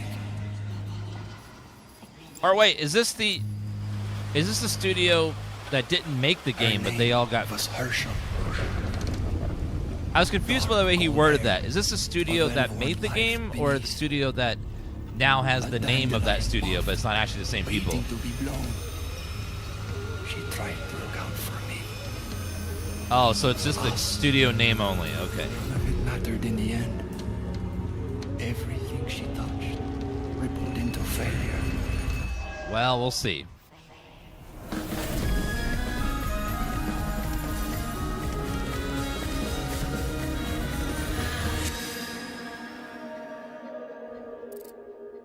Visually, it looks like a lot like Disco Elysium. Now, let's talk about Gamescom Cares, our platform for responsibility projects here at Gamescom that we hold very close to our hearts. This year, we are giving the stage to highlight one of the many great initiatives. It's dedicated to all the games promoting democracy. We invited a developer to learn more about it, and I'm here with Democracy, CEO of Paint Bucket Liberty Games from Germany. Hello, tell us about the game you made, The Darkest Files. Hi, thank you. In The Darkest Files, we tell the true story of Fritz Bauer, who was persecuted by the Nazis and forced to flee Germany, only to return after the war to fight them with the sharpest sword of democracy, the rule of law. It shows how quickly a constitutional state can become an unjust state and how this leads to darkness. But it also shows that we cannot simply stand by and watch. When this happens, we must take action. Indeed. There are other examples like your game playable here at Gamescom, such as Glass House by Flat 28 Collective from Italy, a story-rich CRPG set in a lockdown apartment block at the dawn of a world war. And Compensation Not Guaranteed by Team Project Lunch from Singapore. See a lot of Disco document-checker thriller Elysium about a post-colonial inspired country games from the now. perspective of a government official worker. So, Jörg, can you tell us why these games are so important and so impactful? Well, games are more than entertainment. Like any great art form, they reflect our concerns, our fears, our hopes, and what preoccupies us. Democracy is under attack right now. Minority rights are being violated, and the world is becoming increasingly interconnected. So games are a powerful medium for addressing these issues, and they have the potential to inspire change.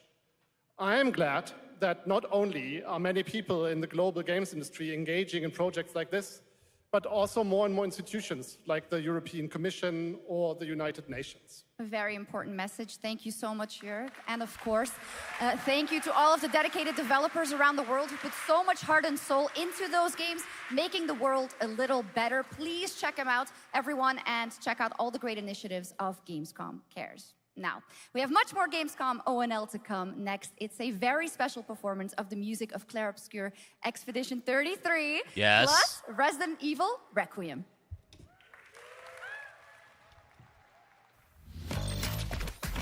They keep teasing Resident Evil Requiem. They're probably going to save it to the last second.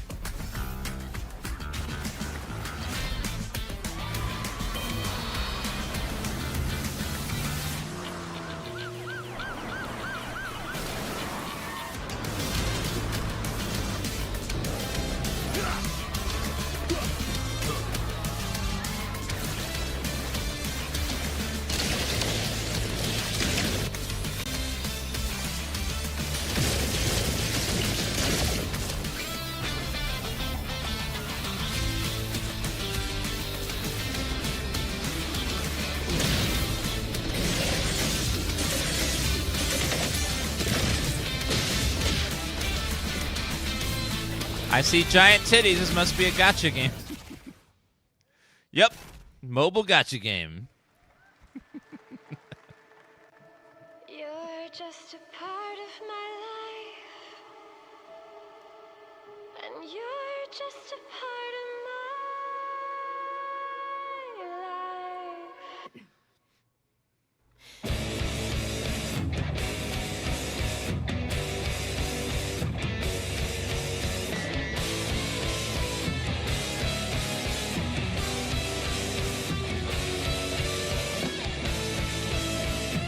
Mags with the resub. Thank you.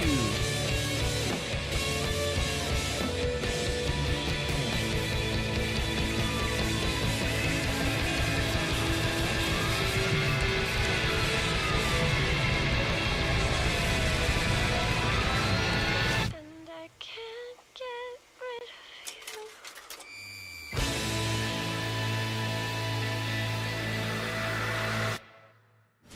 After an ageless slumber, the primal flow awakens once more.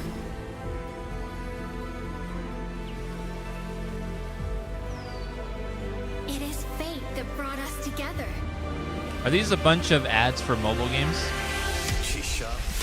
Such a pathetic place. Who is this guy? What does he want? Your ignorance is despicable. A power stirs deep beneath us.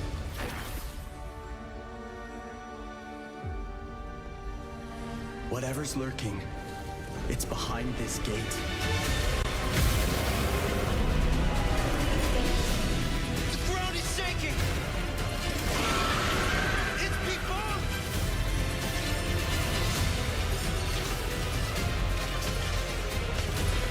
Level 60 by Fang. We have to take it down. How long have they been trapped in here? Be it destiny or chaos, I shall break the cycle! Time for the final reckoning.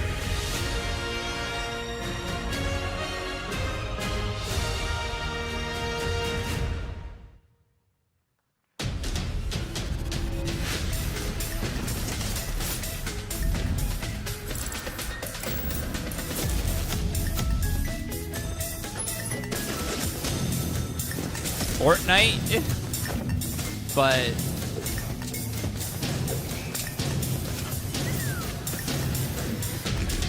with Squid Games? Interesting.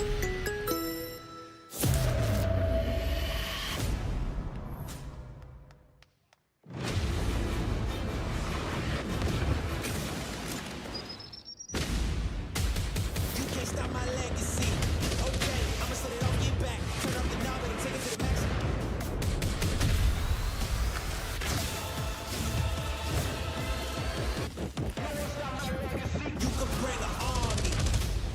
He's not really using a bow in a gunfight, right?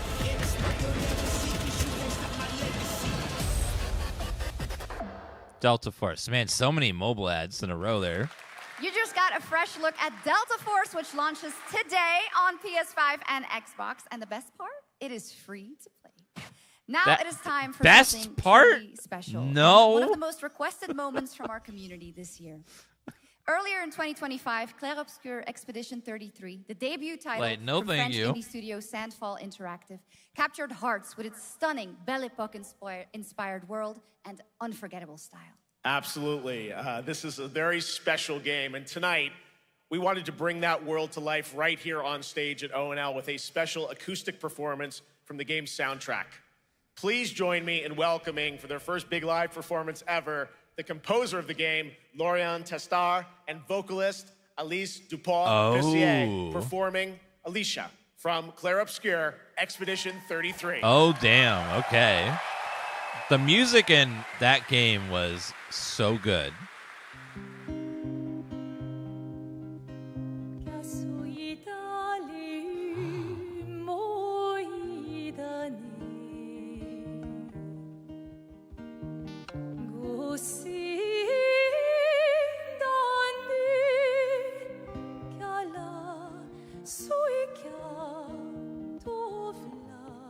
Oh, she's wonderful.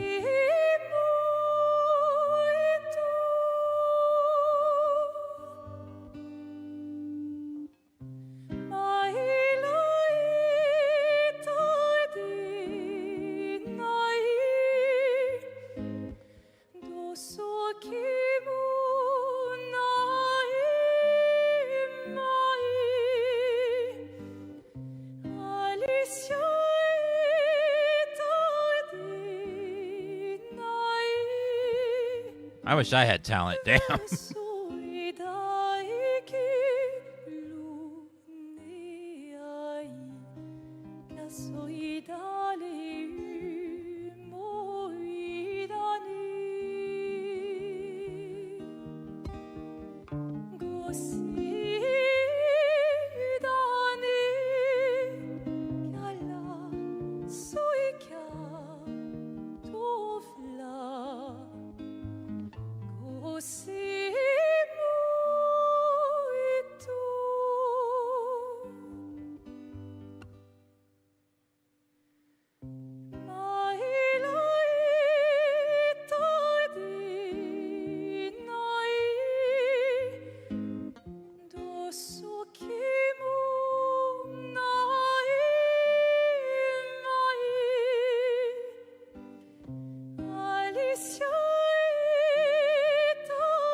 God, to sing that live that perfectly, what a talent. Damn. Flawless through the whole thing. Just, man, what a talent. It was absolutely beautiful, absolutely amazing. Thank you so, so much. And we have so much more opening night live right after this.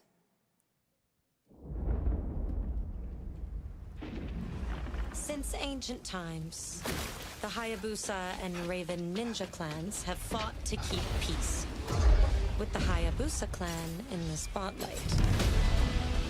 But your clan, the Raven clan, has always had a secret motive. Thanks. I owe you one, Hayabusa. Ninja Gaiden. Heavy resistance from the DDO.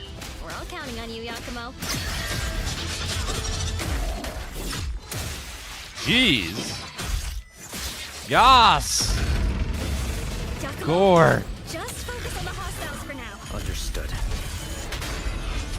Stop this madness. Stay away from the Dark Dragon Seal. Go back home to your little raven nest. Or die here. If you truly think you have what it takes to slay the Dark Dragon, prove it. The very fiend that resurrected the Dark Dragon years ago. Even a mortal such as yourself has heard of me? I'm sure. Die, insect.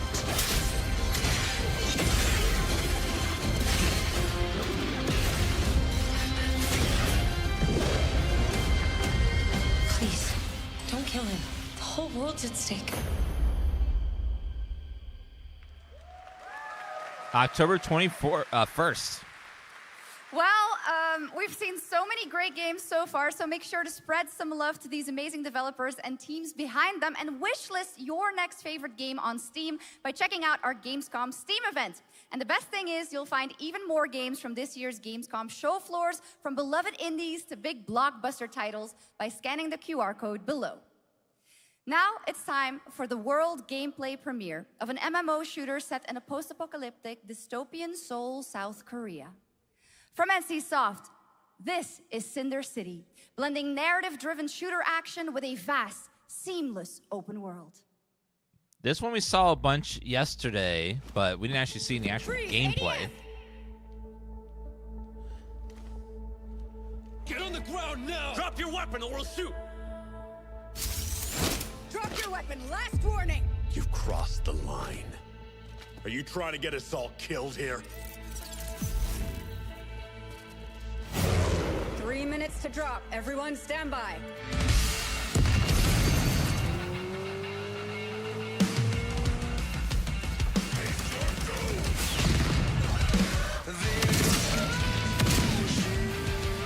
Like a sci-fi zombie shooter. What's that?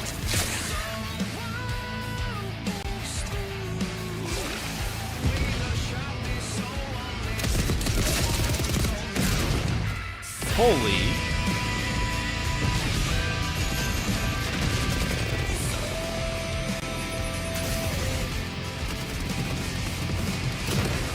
Apparently this is an MMO. Which I didn't expect this to be an MMO, but somehow it is.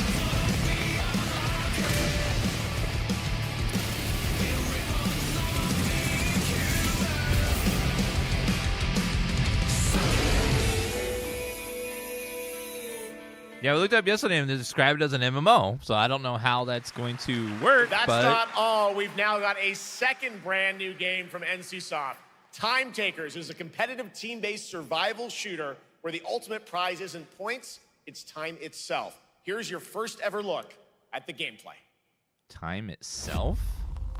I floated in an ale-induced stupor. A ghost of my former glory.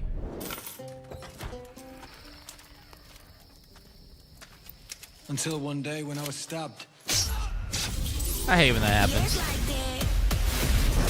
I thought I died. Instead, I was given a second chance in a strange world, alongside rogues from across the timescape. Hi. How you doing? Wait, what is happening? Is that a monkey in a spacesuit? Through a banana grenade? I guess that's what we're here to do.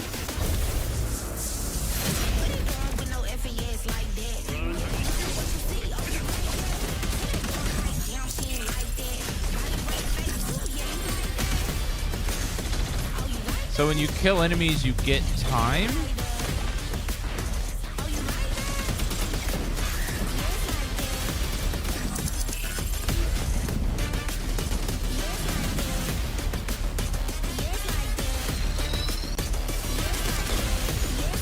So it's another team-based hero shooter, but the gimmick is time this time. Huh. I feel like we're getting so many of these games lately. Like, so many of these hero shooter arena things, like, over and over again. For Silent Hill! Silent Hill has defined psychological horror in games. And tonight, the fog rolls in once again. Here's a brand new look at Silent Hill F from Konami. Silent Hill F The you. reveal of the American voiceover actress Susie Young as Hinako. Target 1 to HQ. We haven't found an active suspect at the scene. It's so good, but it's still in the capital water.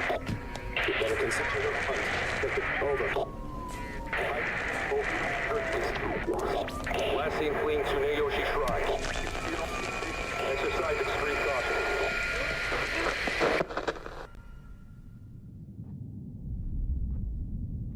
You saved my life and laid claim to my soul.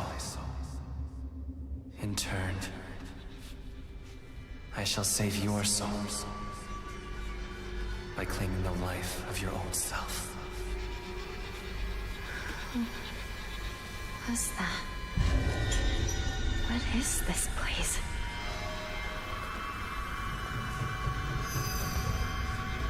This way.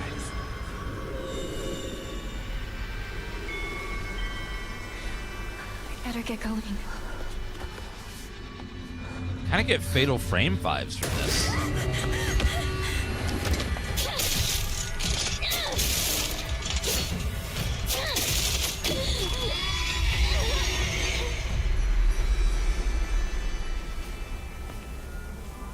A good day is always an extraordinary day. An extraordinary day isn't always good. With that in mind, Today's a bit too extraordinary. So this is where you are. I wondered where you had gone. You need to start getting ready. It's time to say your goodbyes. You're going to kill them with your own hands. What's going on? No. It's got my home too. The halls, the doors, everything's changed.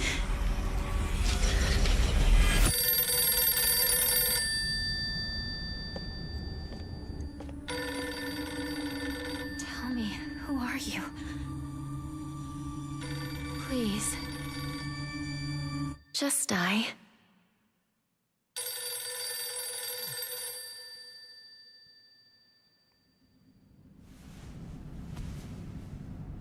It must be hard for you to bid farewell to childhood friends. Yes.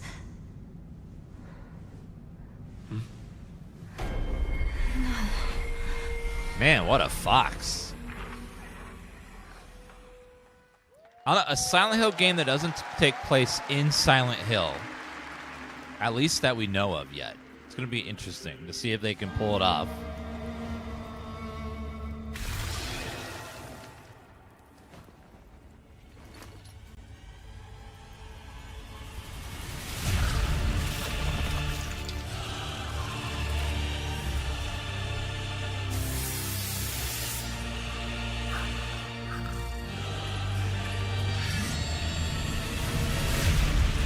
Souls-like?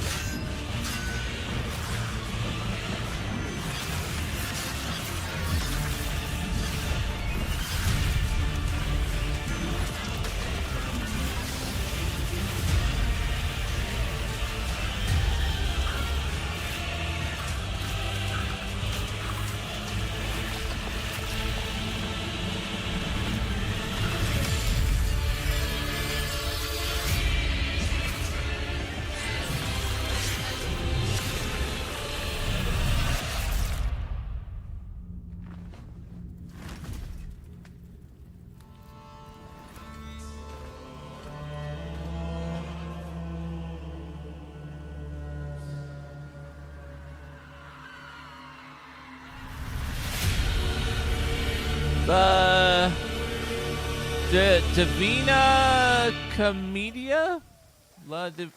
Divine Comedy? Okay.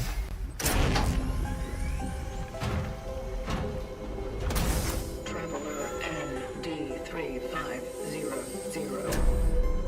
Why are they showing the audience on this one? Oh. This is the Traveler, an agent of a shadowy faction known only as the Collective. And in Kronos the New Dawn, you'll step into their role. The helmet looks like a penis. Horror powerhouse Bloober Team, nominated last year at the Game Awards for their Silent Hill 2 remake, comes a bold new vision of survival horror. In this world, the dead don't stay dead. When they find each other, they merge into something far more terrifying. Launching September 5th, here's your brand new look at Kronos the New Dawn. September 5th. Nice.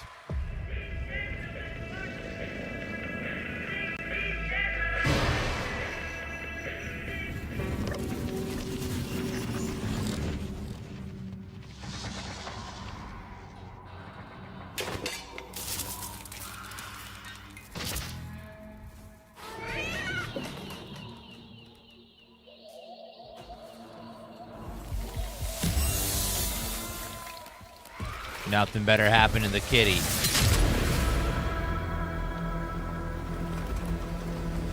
Good. Are you glad to see me, friend?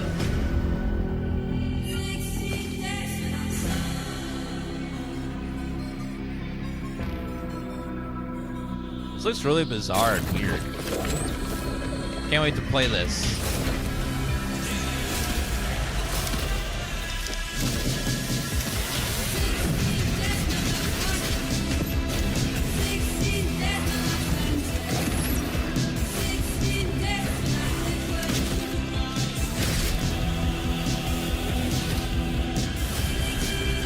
It's got like a little bit of Dead Space in it. Probably the closest game I could think of.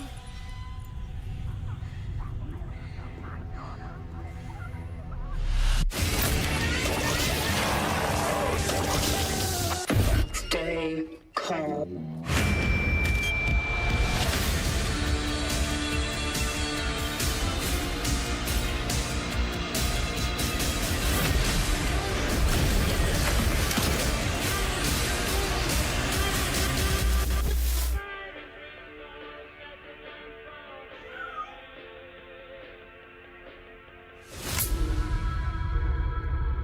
$40 early access, of course.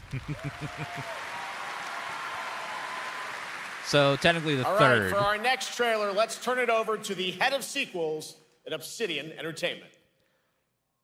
Guten Tag, Gamescom. Oh my God, he's back.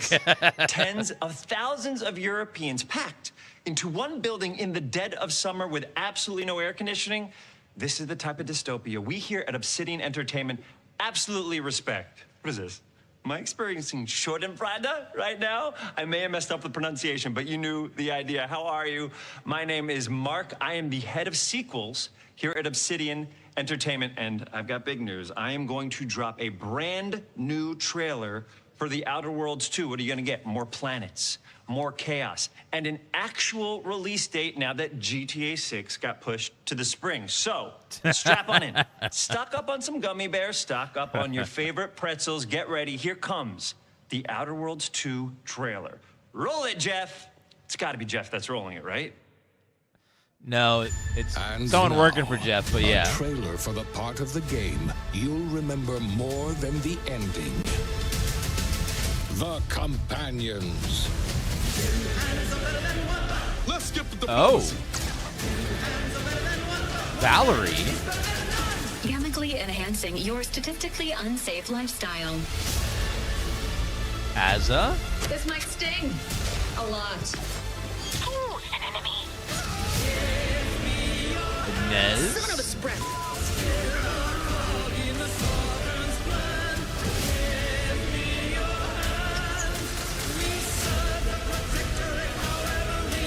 Be grateful you're not on fire.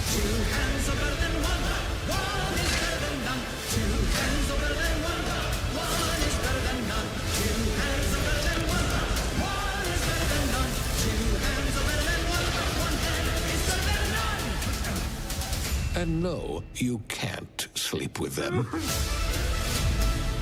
What?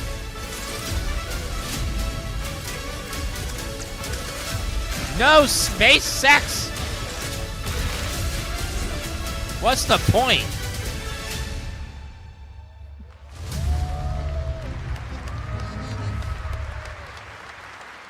Lots more to come here at ONL, but now first. That guy's got the Riz Inzoi behind her. Island Getaway with Inzoi's first and free DLC, which is coming tomorrow.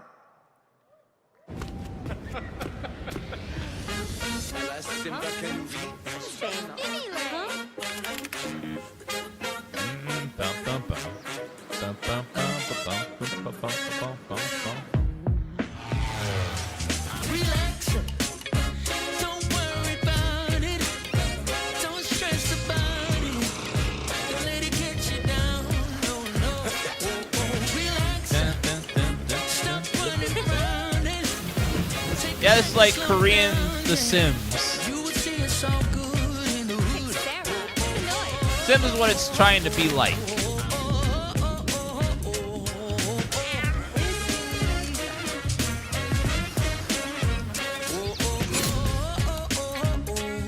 You go to prison?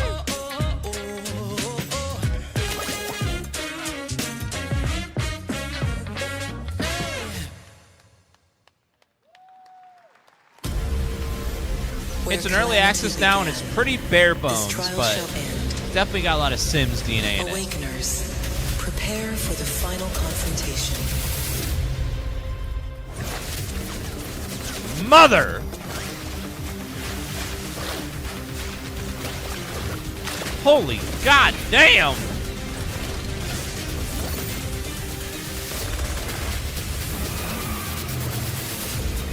I didn't know you're allowed to have bazookas. Respectfully, Dan Luck.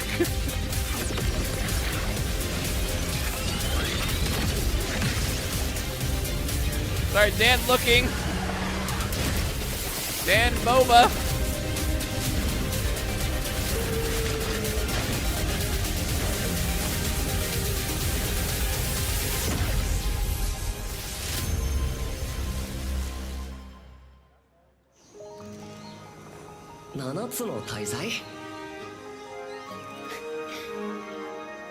I think this is a mobile game too. So another block of ads. 俺たちにまた一つ面白い運命が待ち受けてる気がするんだ。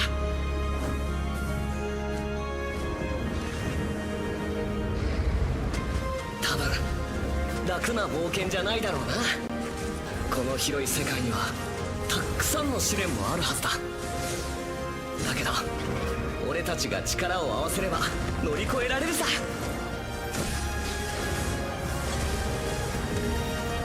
何ぼーっとしてんだよ。やることが山ほどあるんだ。早く出発するぞ。さてさてさて CBT 募集が始まるってよ。絶対参加してくれよな。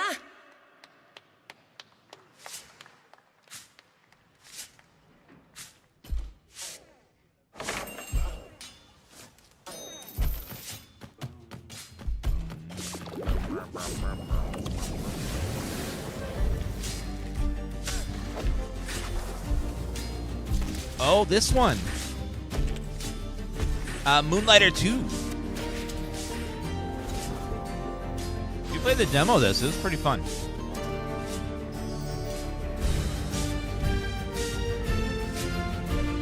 We played the demo of this for a few hours. I had a good time with it. I love shop games. And I enjoy roguelikes too, so it's pretty good. I enjoyed the demo a lot more than the first game.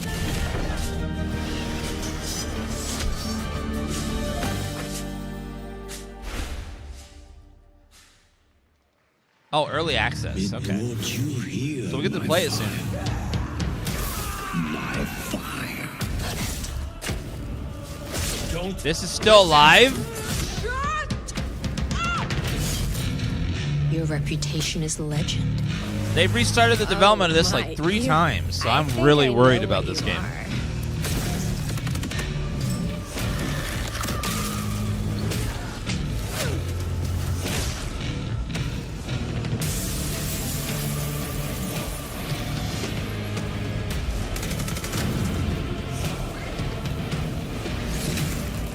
So weary is the wanderer. The tread. Man, please be good. Please be good.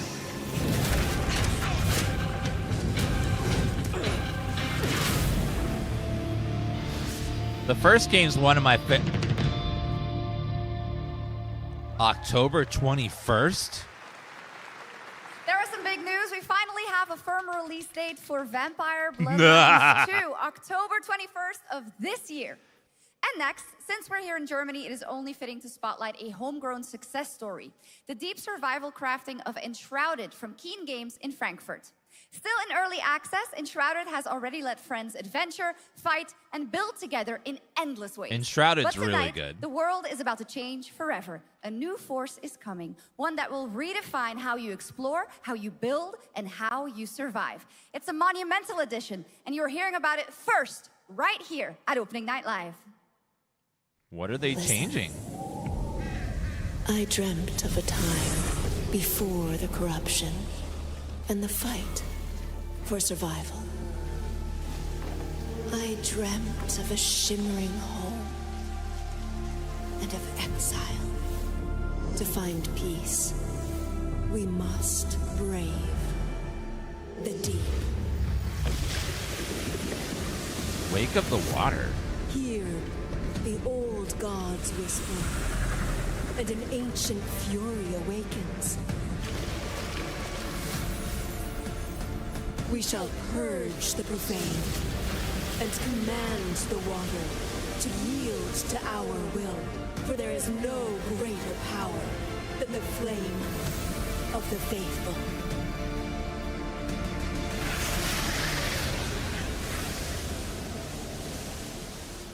Another big update. I wonder how close we're getting to 1.0. Awesome. And tonight at ONL, we have news of the latest Xbox franchise that is coming to PlayStation for the first time, and the reveal of brand new expansion as well.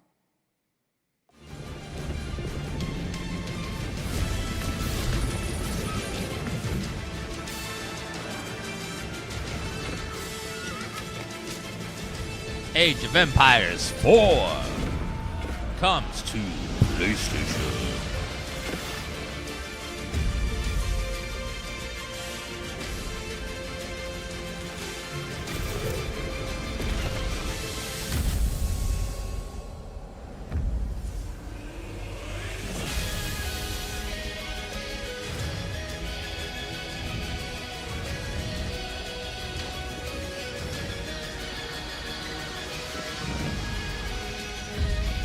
Playing an RTS with a controller must be an experience.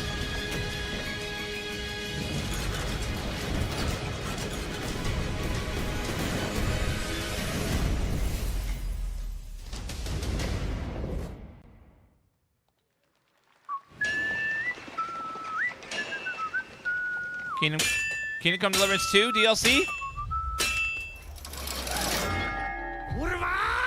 Honored friends, masters of the blacksmith's guild, let me Yes. introduce a young master of our craft and new owner of Gutenberg's old forge, Henry of Skalitz. Building DLC! Yes! Ready? We can begin.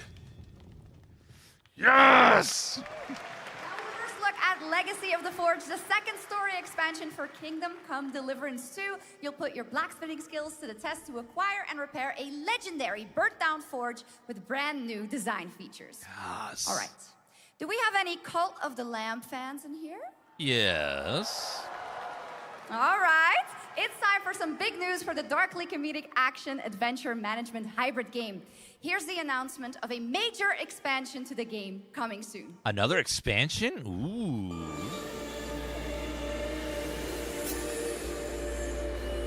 What about a pig DLC, Cult of the Ham?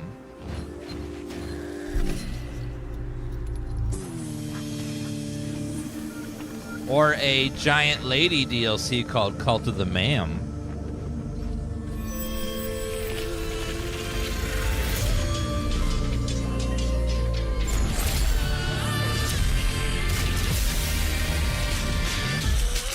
Or a bunch of emails, the Cult of the Spam.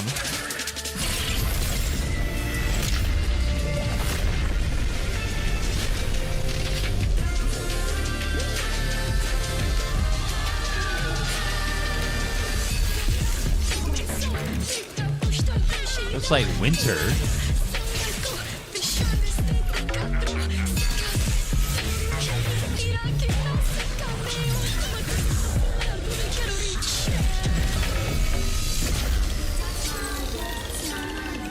Woolhaven.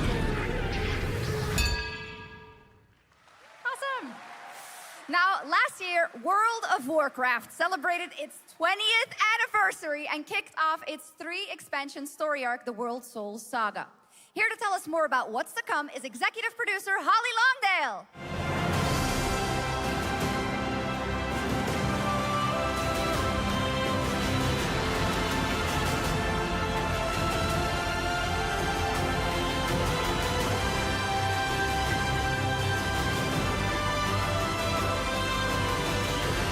Why is that stage so long?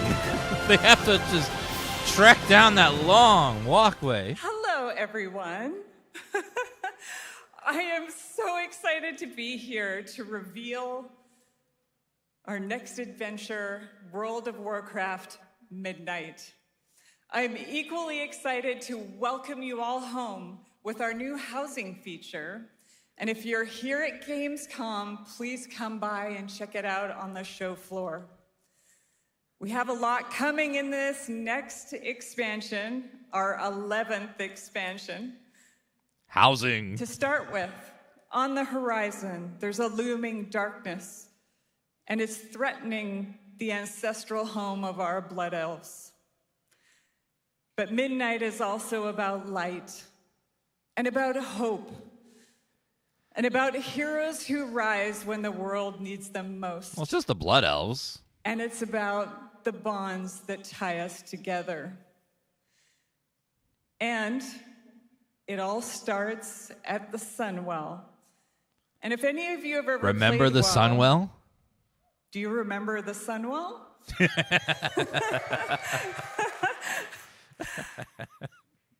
With that in mind, please enjoy the premiere of our cinematic introduction to Midnight. Oh, she's nervous. Aw. Okay, the Blizzard cinematics team is so good. Because you know it's going to be good. Liadrin, it has begun. I need you with me on the wall. Gorthamar, the void will envelop us soon. Only the light can save us now. No. The time for prayer has passed. The Sunwell will not fall. Not while I draw breath.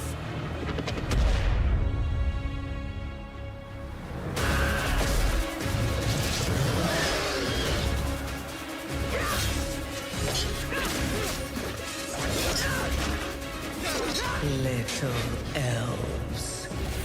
Uh-oh. I can see you grow weary. How much longer can you hold out? Flee and save yourselves. Liadrin, don't. Light be with you. Coward! You see? She understands it's hopeless. Soon, you all will. The light guides my steps and illuminates my path. The light flows through me, and by its grace am I made one with all that is sacred. The light guides my steps and illuminates my path. The light flows through...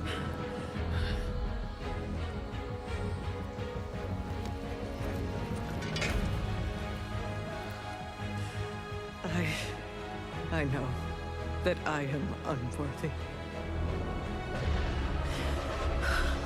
I don't know if I deserve your help, but I know my people do. Please give them strength. I admire your spirit, but that will not save you.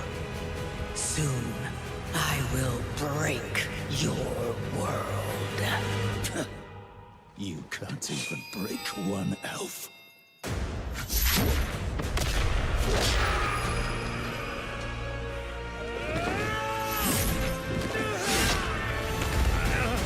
This darkness comes to devour everything.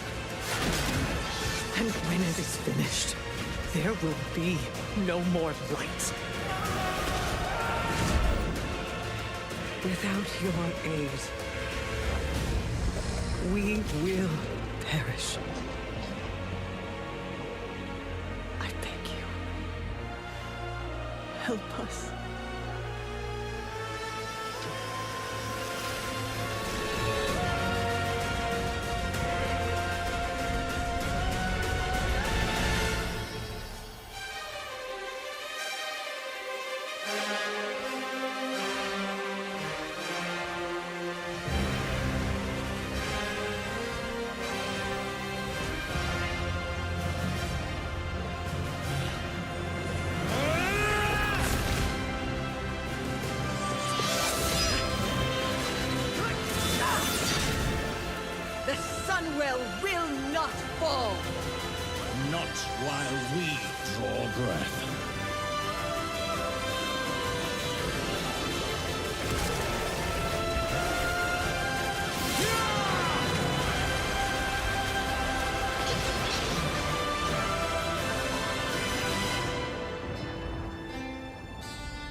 That's pretty cool. I like that one.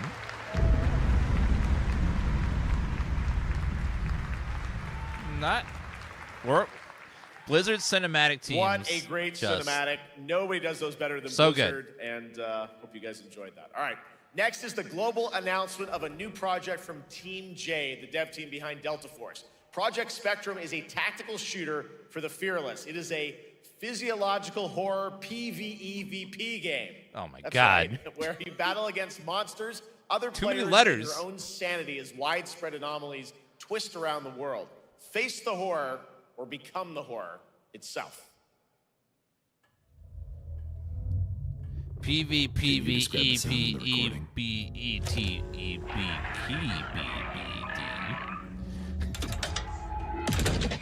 Sorry.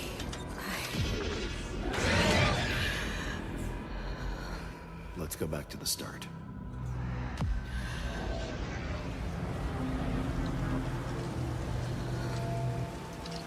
I remember the wind, strong wind. What the hell happened here? We got company! They lost me at PvP.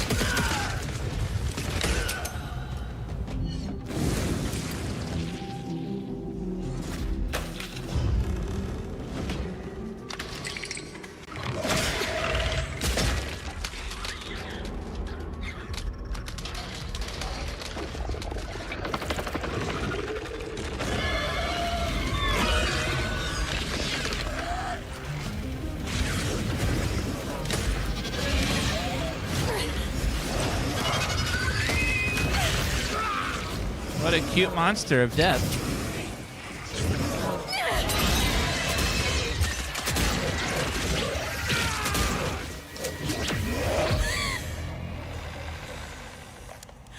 The loss is too heavy for you. But sometimes, loss can birth beasts and bury truths. What do you think? What if you are the beast? The beast?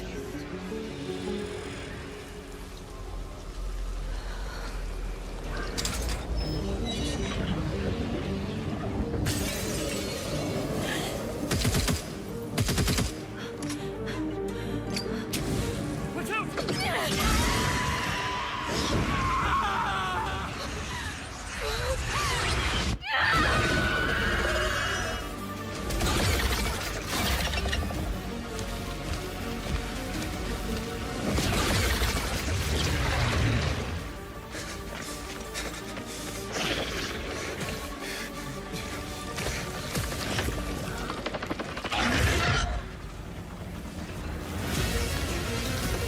So other players control the monsters, basically.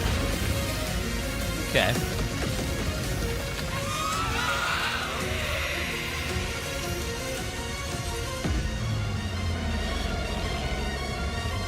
Kind of like Evolve and Dead by Daylight, that kind of like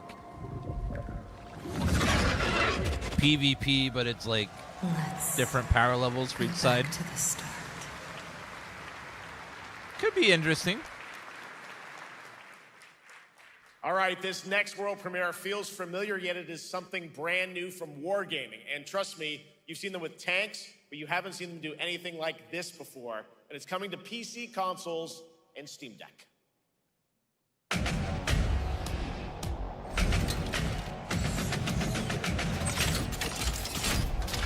Another free-to-play game. That looks like a fucking tank.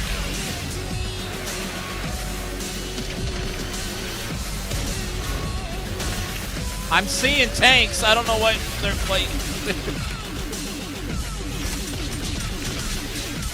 Surprise, it's tanks again.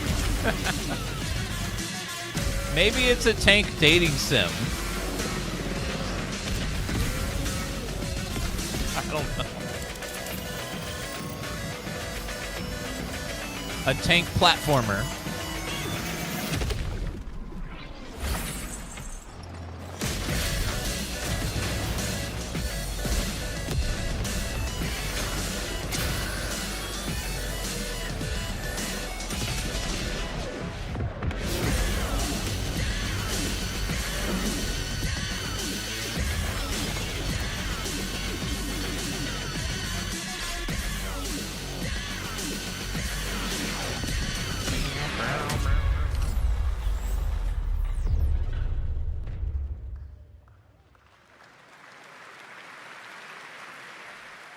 This October, Sucker Punch and PlayStation take us back to the year 1603 into the sandals of Atsu, a lone Ronin driven by a single purpose to avenge the brutal slaughter of her family at the hands of the ruthless Yote 6.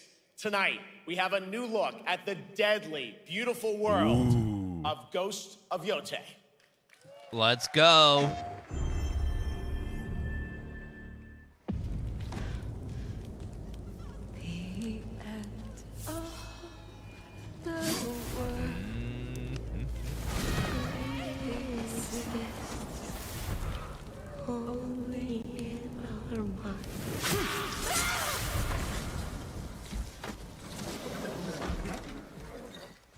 Are you going to give me a line?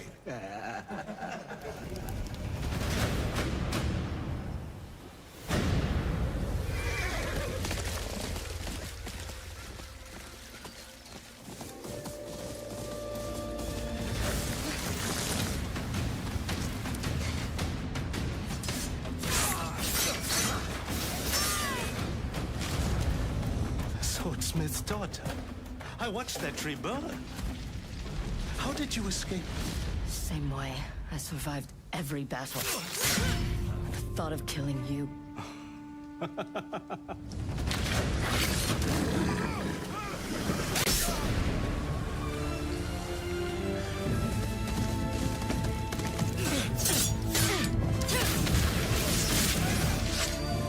Ruthless spirits, wandering the land, driven by vengeance. First game was so good. They can just take what they did and just make it even better. Sometimes I feel with like some tweaks and changes. We're in for a good game. Just some little bits of quality of life, little bits of, you know, new stuff, new mechanics, and we're gonna have a great game again.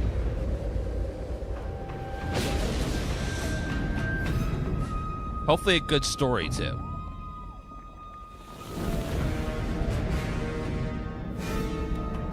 Free DLC. Cool. Don't know what they did with the first one. PlayStation. Resident There Evil you time. have it, an amazing new look at Ghost of Yote, out October 2nd for PS5 and confirmed today on ONL. It's also getting a Legends co-op multiplayer DLC in 2026 with fantastic Co-op supernatural multiplayer. story and survival missions, all free if you own the base game. Very nice. For nearly 3 decades, Resident Evil Yes! has terrified, Let's thrilled go! to define the survival horror genre. Now, a new chapter rises from the Resident shadows. Evil. Back in June at Summer Game Fest, we gave you the first glimpse at Resident Evil Requiem, and tonight, we are diving deeper with a brand new look that explores the haunting backstory of the game's protagonist, Grace Ashcroft, and why she may be the key to surviving what's coming.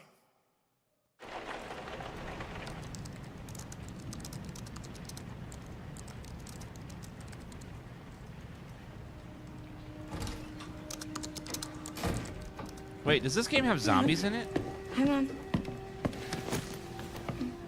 You have been on that thing all day. Well, if you're gonna work so late. Get some sleep, eh? I'm almost done, just a sec. It's really coming down hard. Mom, phone. Mom. You can stop typing on Facebook, ma'am.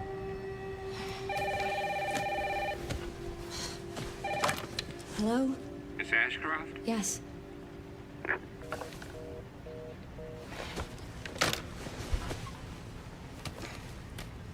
Who was it? Dunno. They asked for Miss Ashcroft and then they hung up on me. Rude. What the? They're coming. Grace, we need to go. Go where? Mom, what's Umbrella. going on? Hurry. Wait, who's coming? What's wrong? Shh. We need to keep our voices down. This is ridiculous. Come on. This is the part where if they take 2 seconds to explain, we would know what's going on, but they never do. What's going on? Now is not the time. What? You have 2 seconds.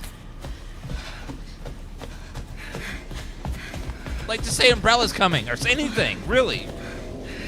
God damn it, that pisses me off. like literally 2 seconds to display who's coming for us. Close. Come on, wait. Grace, keep moving.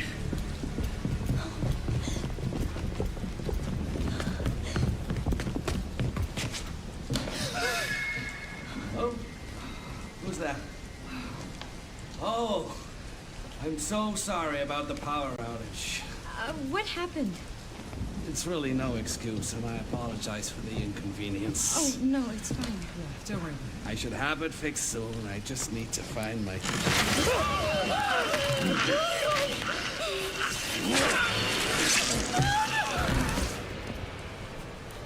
Come on in here, Grace. Grace, look at me. Grab my hands. Okay, look at me. Look at me. In and out. Breathe in and out. Oh, Grace. I promise you, I will explain this all to you one of these days.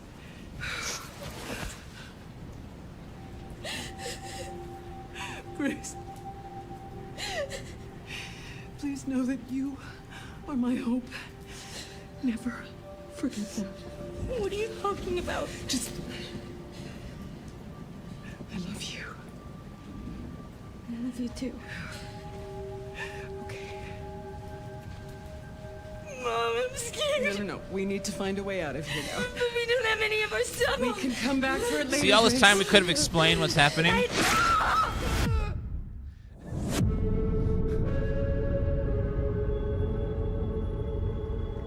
Oh my god. Okay, well. That game is insane. I got to see that sequence in Osaka about a month ago. There's a lot more to share, and there is a reason it was the most wishlisted title coming out of Summer Game Fest this June. Now, for those of you here in the arena tonight at Gamescom, there's some good news, because you'll be over on the show floor, be the first players in the world to get hands-on with a playable demo of Resident Evil Requiem at the Capcom booth. Playable demo. This February. A huge thank you to Capcom and Takeuchi-san for that special look. That means a playable demo will be coming to us. Opening Night Live comes to a close, but the celebration of gaming doesn't stop here. We'll be back on Thursday, December 11th for the Game Awards, streaming live around the world as we honor the best games of the year and give you a glimpse of what's coming in 2026 and beyond with tons of brand new game announcements. You're leaving, but before we say goodnight, what? We do have one last surprise. Oh, okay. A global announcement from a studio that walked away with multiple Game Awards wins for its last project. Please, take a look. What are we showing now?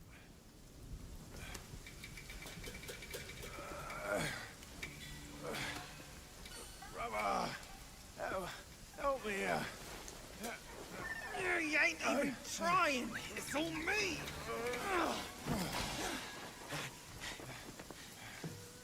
Look at that belly of yours. Where's the mountain? Hey, you're falling fat, losing again. Drop that Cosworth. Master will take us back, as long as we keep that mountain in her heart. Hey. No scolding, no flogging, life spared. No risk going back. This place, we've got food on our table and...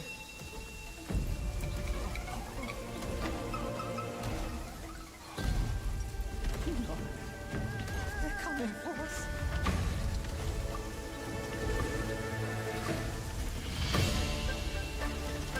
Wukong DLC?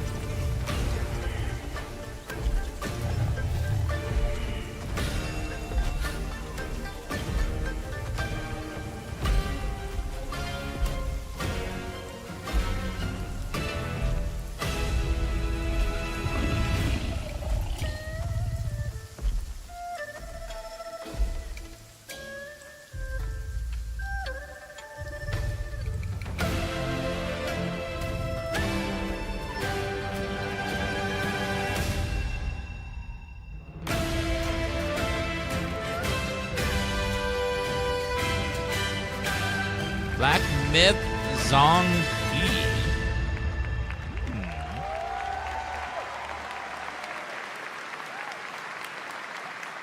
There's a special announcement. Game Science has announced and kicked off development of the second title in the Black Myth series, this time starring Zhang Kui, the ghost-catching god who wanders between hell and earth. This will once again be a single-player ARPG rooted in ancient Chinese myth and folklore. And don't worry, to those who love the Black Myth series, the westward journey won't end here either. It's been amazing opening night live tonight. Thank you so much to Shox for joining me. Thank you so much, Geoff. I had so much fun. Also, a huge announcement at the end of that to close out Opening Night Live this year and kick off Gamescom 2025. It's been so much fun to host this thing again with you, Geoff. What an amazing show. Oh, it was such an amazing show. Great job to you. Thanks for coming back. A little heavy on the ads this year, Thank you to Geoff. everyone for watching online. A little and bit. The audience in Cologne, what a great night. Have a great Gamescom 2025. And we'll see you on December 11th for the Game Awards in LA. Good night, everybody. There was a couple good ones on there. Too many interviews, too much downtime, but pacing was really slow this year. But had a few good games in there. Overall, nothing exciting. There wasn't any like earth-shattering announcements or anything. Very okay show this year. Yeah, Lego Batman looked good. Silk Song was nice. That was a pretty good one. Fallout trailer was good. Dawn of War 4 was good. There were a lot of gotcha ads in it. I feel like there was a good chunk of the show that was gotcha and tank ads. It was like, woo, quite a few.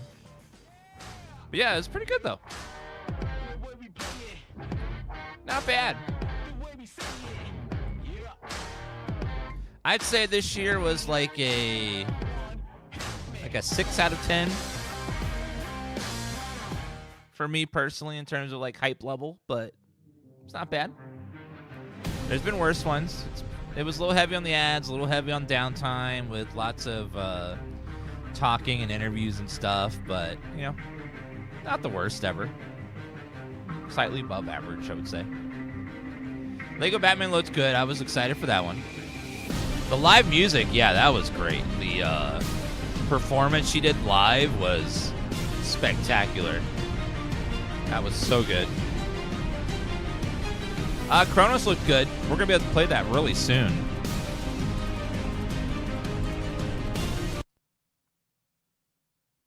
Oh, is it over? Seems like it's over. Okay, I'm going to take a little break, guys. We'll be back in about 45 minutes. And when I come back, we're going to be watching the trailer for World of Warcraft. And also, they're going to be doing a deep dive as well. So we'll be watching that together. And we'll be playing some WoW right after that. So we'll be back in about 45 minutes, guys. Take a little break. And then we shall return. Be back in about 45 minutes with some WoW and watching the WoW deep dive they'll be doing as well. All right, see you guys in a little bit. Bye, guys.